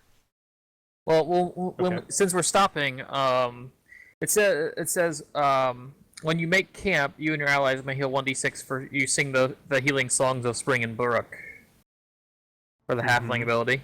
Yeah, you'll have to. Let's see here. Is the resting for an hour make camp, or how does that? I'm gonna read that right now.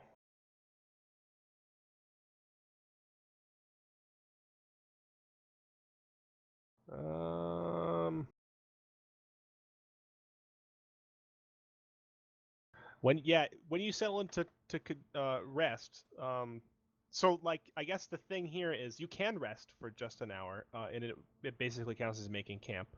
You will have to consume another ration though. This is basically like your morning breakfast. So, Well, they said they were going to eat breakfast anyway. yeah, everybody mark off a ration except for Mrs. in the Forest.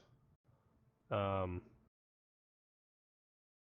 then I dance around them, singing the healing songs of Spring and Brook, and everybody heals 1d6.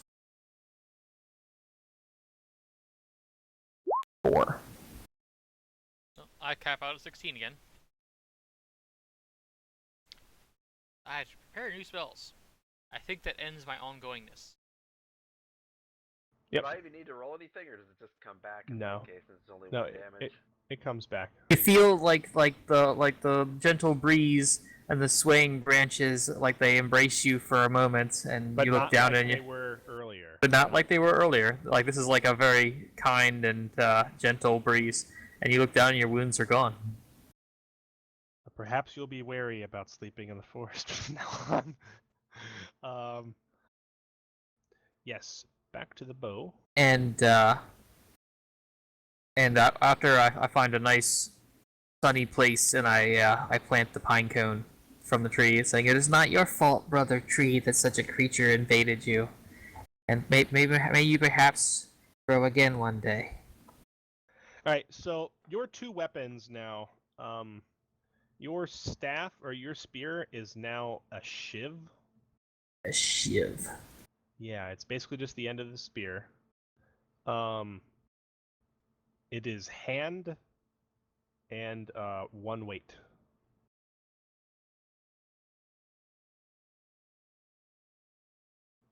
The bow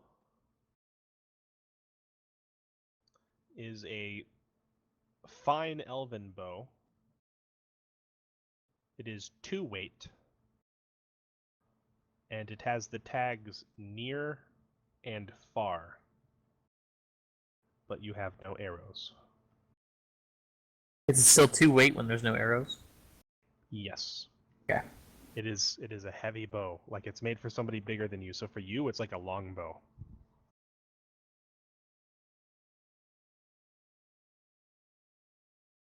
Well, yesterday was quite bad, but maybe today may be brighter. Yes. So how do you guys want to proceed? Do you head further into the forest?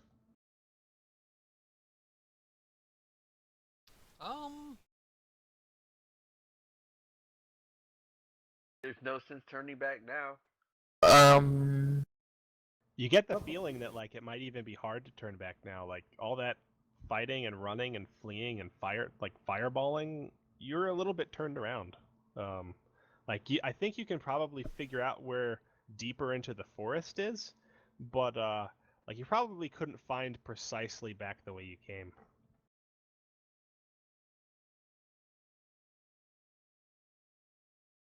Can I inquire of the local wildlife? Yeah, so like if everybody's doing their morning routine, how do you do that? So I call out let's see. How would you call it? They're all speaking different languages. I called out to Brother Groundhog first to see if anybody answers. I think you hear a stirring behind a tree, on like nearby, and you I'm not walk sure what over. kind of noise a groundhog makes. Probably a grunt or something like that. But You walk over and like out of like a small burrow, this incredibly tired looking fat mammalian groundhog pulls himself out, and if he had human hands, he'd be rubbing the sand from his eyes. What do you run? Brother Groundhog, I wanted.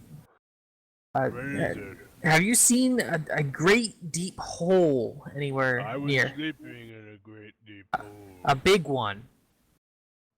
He narrows his eyes at you and like he kind of looks around like he just doesn't like sunlight, and he kind of tucks back into the hole a little bit. I give him a handful of berries. And he starts munching on them. Yeah, it actually takes him like a couple minutes before he even responds to you again. Like he slowly savors these berries. I mean, I'm assuming I have berries because, the Yeah. forest provides for me and stuff. Yeah. That's why you don't consume rations. Well, big hole. Yes, we are searching for a large, deep hole in the ground. Big hole. He seems to think for a moment, and scratches his his ear. Know this. You do. Wait. Do not go near it. Why? We searched for it. He seems to like kind of squint and like ruffle his nose a little bit. The bad smell. Ah, yes, I think I know of what you speak. But He just studies you. you know of where that would be.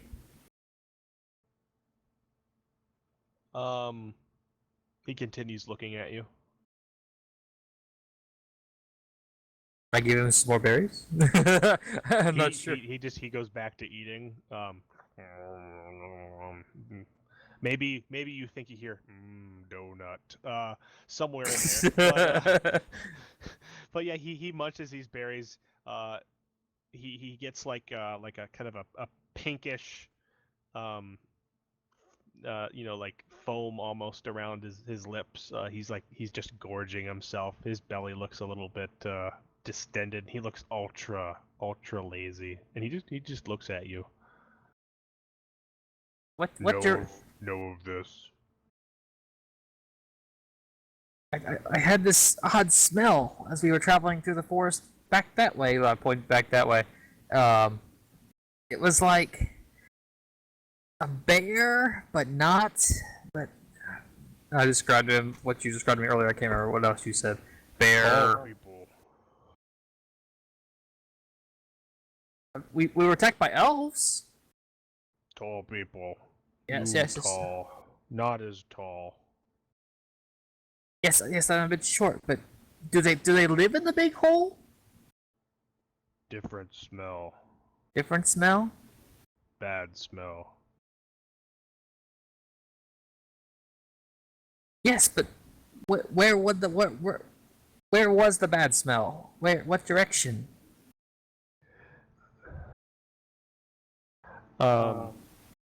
So Ray is having this extended conversation with a groundhog.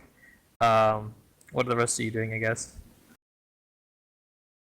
I'm attempting to find out what direction. Yeah, what is This might take a while. Which is Raygon. So you'll think she's saying? She's obviously having quite a conversation with that's large groundhog over there. It is an extremely fat groundhog. He's getting fatter by the minute. I'll probably comment there are very few people I could carry out a conversation that long for, let alone a groundhog.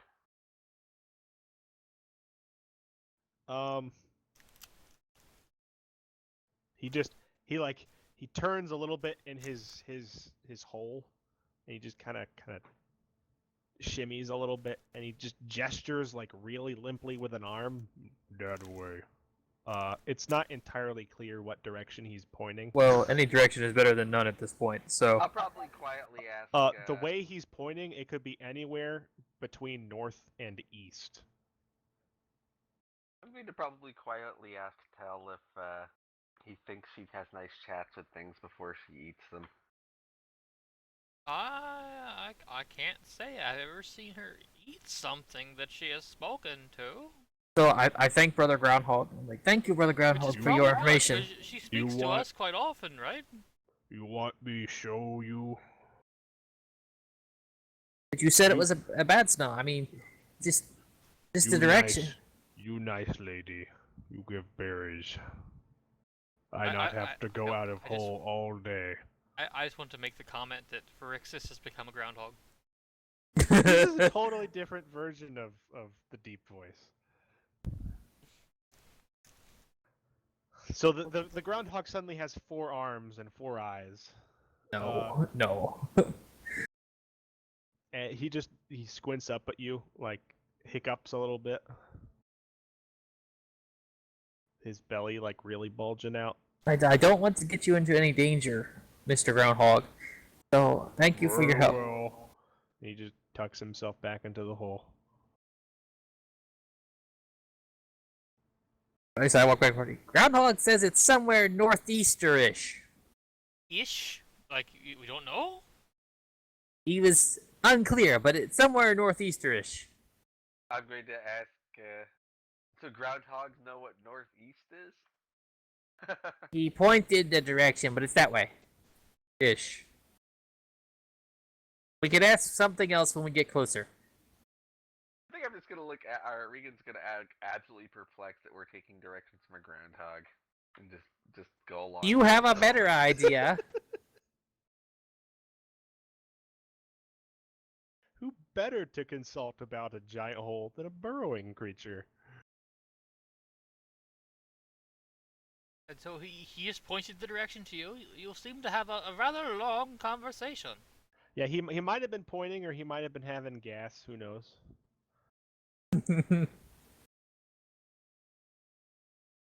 He had just woken up. He was still sleepy, so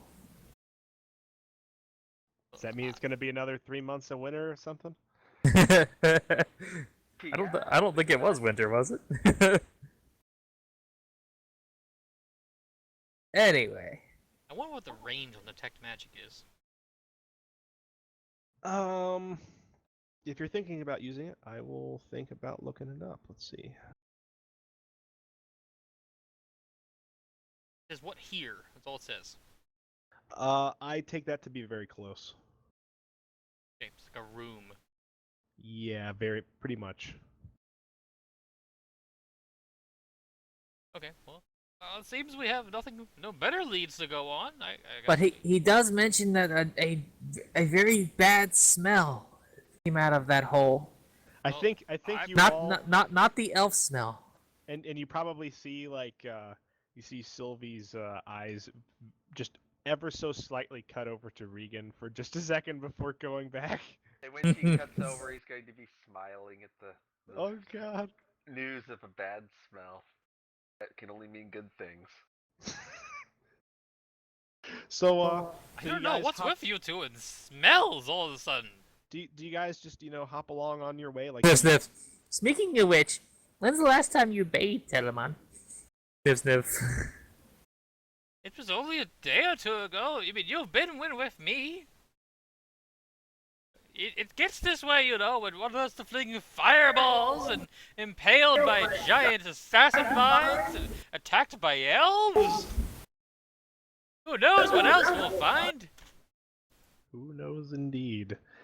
I am sure we will find out. So you make your way deeper into the forest, heading northeasterish. So tell me of this place we go to. What is this place? I mean this deep hole in the ground. I heard of this, didn't I? Yeah, right? Yeah. Well, Vaguely. I don't know a whole lot about it. I do believe it should. There's a bunch of a catacomb of sorts. I believe it is. I don't know what lives there. It should connect to where we want to go, though. Eventually.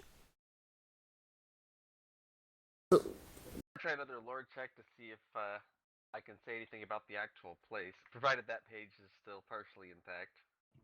Are you talking about Exandus itself or the hole? The whole, if it's anywhere Or in like perhaps how the zone. hole may connect to Exandus? Yeah, something along those lines. If there's any reference to it, basically. Yeah, you can spout lore. Damn, this is gonna be known forever as the session of the 12. Holy And crap! the two. The 12 and the 2. It's also worth noting we put the things that we can fail at are the things that put us in mortal danger. Yet the things that just tell us we don't know anything, we can't fail at. Yep. And what's really funny too is we're rolling all these high rolls, and Star goes to roll his damage roll. I mean, hits a 1. I was just like, I hit a Jesus. 1 and then I hit a I'm 10. sorry, but I was impaled for a 10. yeah, you took a pretty nasty hit, actually. Yeah, that was as bad as it could get, literally. That was a nice 12 shot. So- I was gonna actually refrain from setting it on fire because I figured that would mean bad things, but I did too, but I got impaled to a tree. Yeah, I think that was probably a wise move. I think we were going to die otherwise, possibly. That was not looking good. Two of us took like huge damage.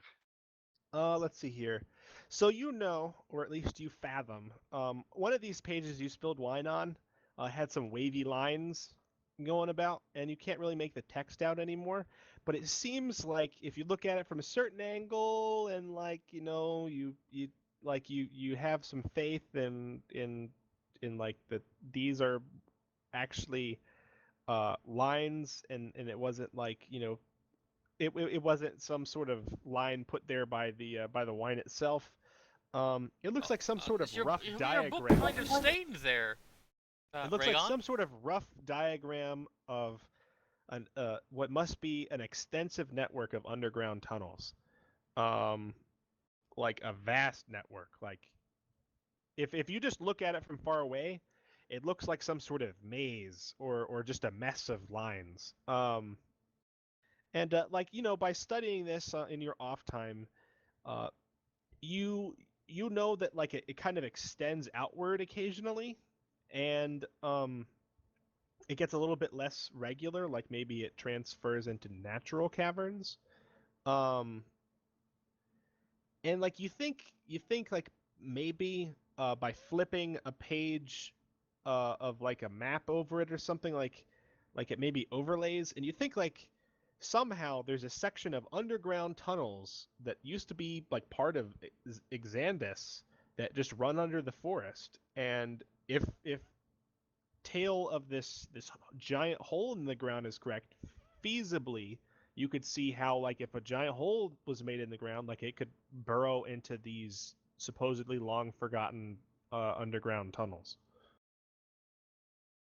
Awesome. I will definitely be sharing that with everyone, by the way. So that information will be passed along. So you believe it to be some kind of burrowing creature? Burrow is used in a general sense. Right. So burrow, dig, whatever. Well, if a tunnel, if Earth, take it as you will, if a hole was opened up over the forest deep enough, it could potentially, like, you guys might even be standing over the tunnels now. It's just they might be 50 or 60 feet below you. No, indeed. But we still must find the entrance. But if you have spilled some wine upon your page, I may be able to clean that for you. Raygon? I will ask if he know or if Telemon knows a cleaning spell. I do Are you- indeed. Are you sure about letting this other magic user near your holy text of he who must not be named? Like, I mean, I may remove the page relevant to what we're doing. you would give him rip it that. from the tome? Well, I figure there's a lot of notes and a lot of books that are kind of bound in there. A lot of pages that are kind of loosely bound in there. Yeah, you could So probably I might do that. remove it to a On the level other where hand, we this clean could be a chance to show him a little bit more about he who must not be named. That That's is up to true. you.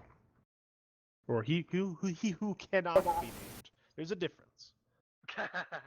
Yeah, I will. I probably won't push him onto that just yet, but I will let him try to clean that page. I have a plan for that. I think I'll So, win him over eventually. so are you going to be using a prestidigitation? That's right. All right, well, roll your spell. Well, Oh my god! 6 That plus is 4 again! Freaking hilarious.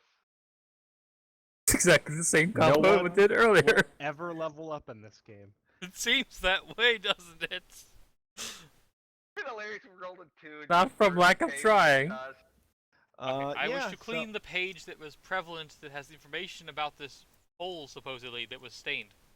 So I think like you push, you put your hand over this thing, and like a fine mist starts to extend from your hand, and then it like it just starts pelting this page like a pressure washer almost. Um, and like I think maybe Regan, you're probably like worried, like, oh my goodness, this is horrible. It's going to just utterly decimate the page. But before you can do anything, he pulls his hand back, and like the page is sparkling new, and it's just totally undamaged. Like it's as white as it is you could imagine it being, and I shake my hand, and you see like a spray of wine come off of it. yeah, like it looks like, there's still a little bit of warping. It's not like he was able to just turn back time and erase some sort of event, but like it's definitely clearer, and you could gain a little bit more information from this page now. I will thank him and say he's done a great service on behalf of my order and myself, and that I will definitely owe him one in the future. Oh, I'm sure that will So, come to pass, so right on. Sylviana's Most looking over your importantly, what shoulder. does it say? So what does it actually say, Star? That helps my previous Yeah, bout. now knowledge now of that it. you're looking at it, you can actually make out some words that should have been here before, and it looks like there's drawings, not only of these underground tunnels, but like maybe of what used to have been above them. It looks like where once the where the Fendris woods stand now. Um, they were much smaller when this drawing was made, and you see the words Fendris Keep, and you see what appears to be like a drawing of a or a diagram of some sort of fortification, and it looks like it had some sort of underground tunnel access to Exandus, and it may have been some sort of outpost. Which is now a great dark hole in the ground.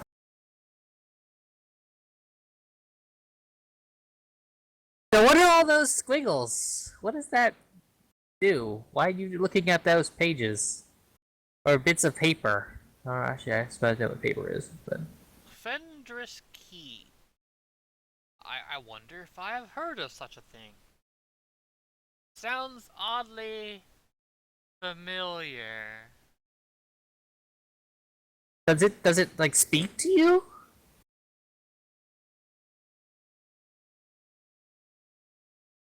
Are you attempting some sort of perusal through your ancient and knowledged brain? 10. Yes. Yeah,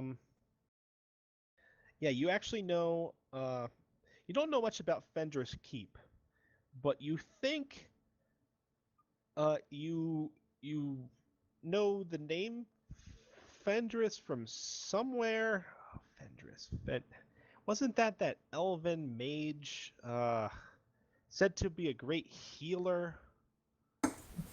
You can't remember. You can't remember if Fendris was his first name or his last name, or maybe it was his title. It's also the name of the woods. Yes, it's also the name of the woods, and apparently the keep. You think like you can definitely relate whoever it is you're thinking of to the city of Exandus. It's like from that era. And I can remember a certain person who lived in this keep. He had some relation to Exandus, but I can't remember it. It's on the tip of my tongue, but I cannot think of it. Exasperating. yeah, like it seems like there's like kind of a lot of disparate things that might only somewhat relate to each other. But yeah, you pull that fact out of your noggin. Perhaps I saw it in my book. Let me have a look. Oh? A book, you say? A book. I open my bag of books. Oh my. I have this book full of important wizards. Perhaps he was in here. Important wizards Ooh. of the 5th century. So are you going to make an additional roll? Is that how that works? How to make another roll now? No, basically bag of books, the description, when you use your bag of books, you, for the subject you're spouting lore on, consult the book, mark off a use, and take +1 on your roll. Ah. So it's generally Use it like, before you roll. or after, and your roll is not what you wanted. Okay, I'll make another one then. See if I know more about this Fendris guy. 14. Damn. Holy crap! Wow. Yeah. Fendris the Healer. He was known for taking care of the Lyrian forest after a great calamity struck the land almost 600 years ago. It was said that his healing arts were second to none, and he had the ability to almost bring people back from the brink of the dead, and it seemed that he could foster the growth of plant life, especially.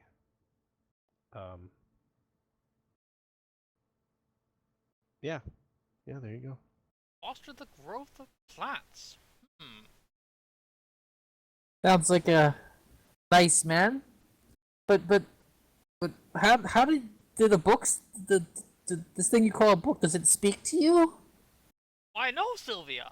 They are merely the words relayed down by others, so that we may read them and have their knowledge be imparted upon us. Looks like a load of squiggles to me. I would like to pause the scene right here, and right now we're going to see the logo for Reading Rainbow pop up on the screen, and then we fade back in. She's and raised by resumes. wolves. She wasn't taught how to read. Do you not know how to read, Sylvie? Read? Why would you need to know how to read? What is this read you speak of? But there's much important knowledge written down in the books. I'm going to completely. I have never seen these things you call books in my life. The knowledge is Telemon is going to look extremely flabbergasted at that. Yeah, Regan's actually going to join you in that. Pretty much everything you're saying, he's going to convince it that he should totally teach you to read, because a creature like you is capable of much more than apparently you have been taught. So you're making your way through the woods, like walking aside the horse, I assume, like the and let's see here. You know, Does the horse gain healing by the songs of the brook and wind? We'll say that it did. This wasn't the one that was terribly injured.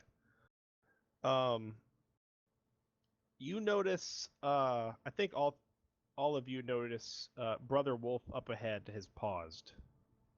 So I was sure to I'm like, what is it, Brother Wolf? Bad smell on the wind. Well, like a fresh breeze. Groundhog said that there was a bad smell that came out of the hole we searched for. Perhaps it is the same smell? Smells like death, but not. I'll ask what she's saying to him. Brother Wolf says that there is a smell on the breeze, like death, but different. Decaying trees, dead leaves. I don't tell Regan that. Smell of the dead forest. I will be smiling and saying it sounds like we are headed in the right direction. Dead forest? How could a forest be dead? All forests are living. You just hear like a low growl from him this time. And like I don't think any of you notice anything untoward on the breeze, but I have a question for you. It is 12 o'clock. We have been going for 4 hours. What do you guys want to do about time? Do you wish to take a break and resume? Like that, I don't want to keep anybody up past when they would normally go. This is mainly directed at Victor because I know the I'm other good. two are off. I don't know how long you guys want to play. Like 4 hours is generally as long as we normally play. I am not against it. I don't have anything else to do tonight. It's only midnight and I don't go to bed for several more hours. Thoughts? Perhaps, like, take a 15-20 minute break to get something to eat and then continue for an hour or two? Yeah, Are you sounds guys? good. If you're all fine with that, I am more than happy to continue. I'm really pleased that you guys would want to. Yeah, let's take like a 15-minute break. I'll like long enough to put something in the microwave. I just want to make a sandwich or something, but Yeah, long enough to give everybody time to make something and eat it. And walk around a stretch bit. their legs, not look at the computer. But, Okay, I'm gonna go ahead and stop the recording for now then. okay, sounds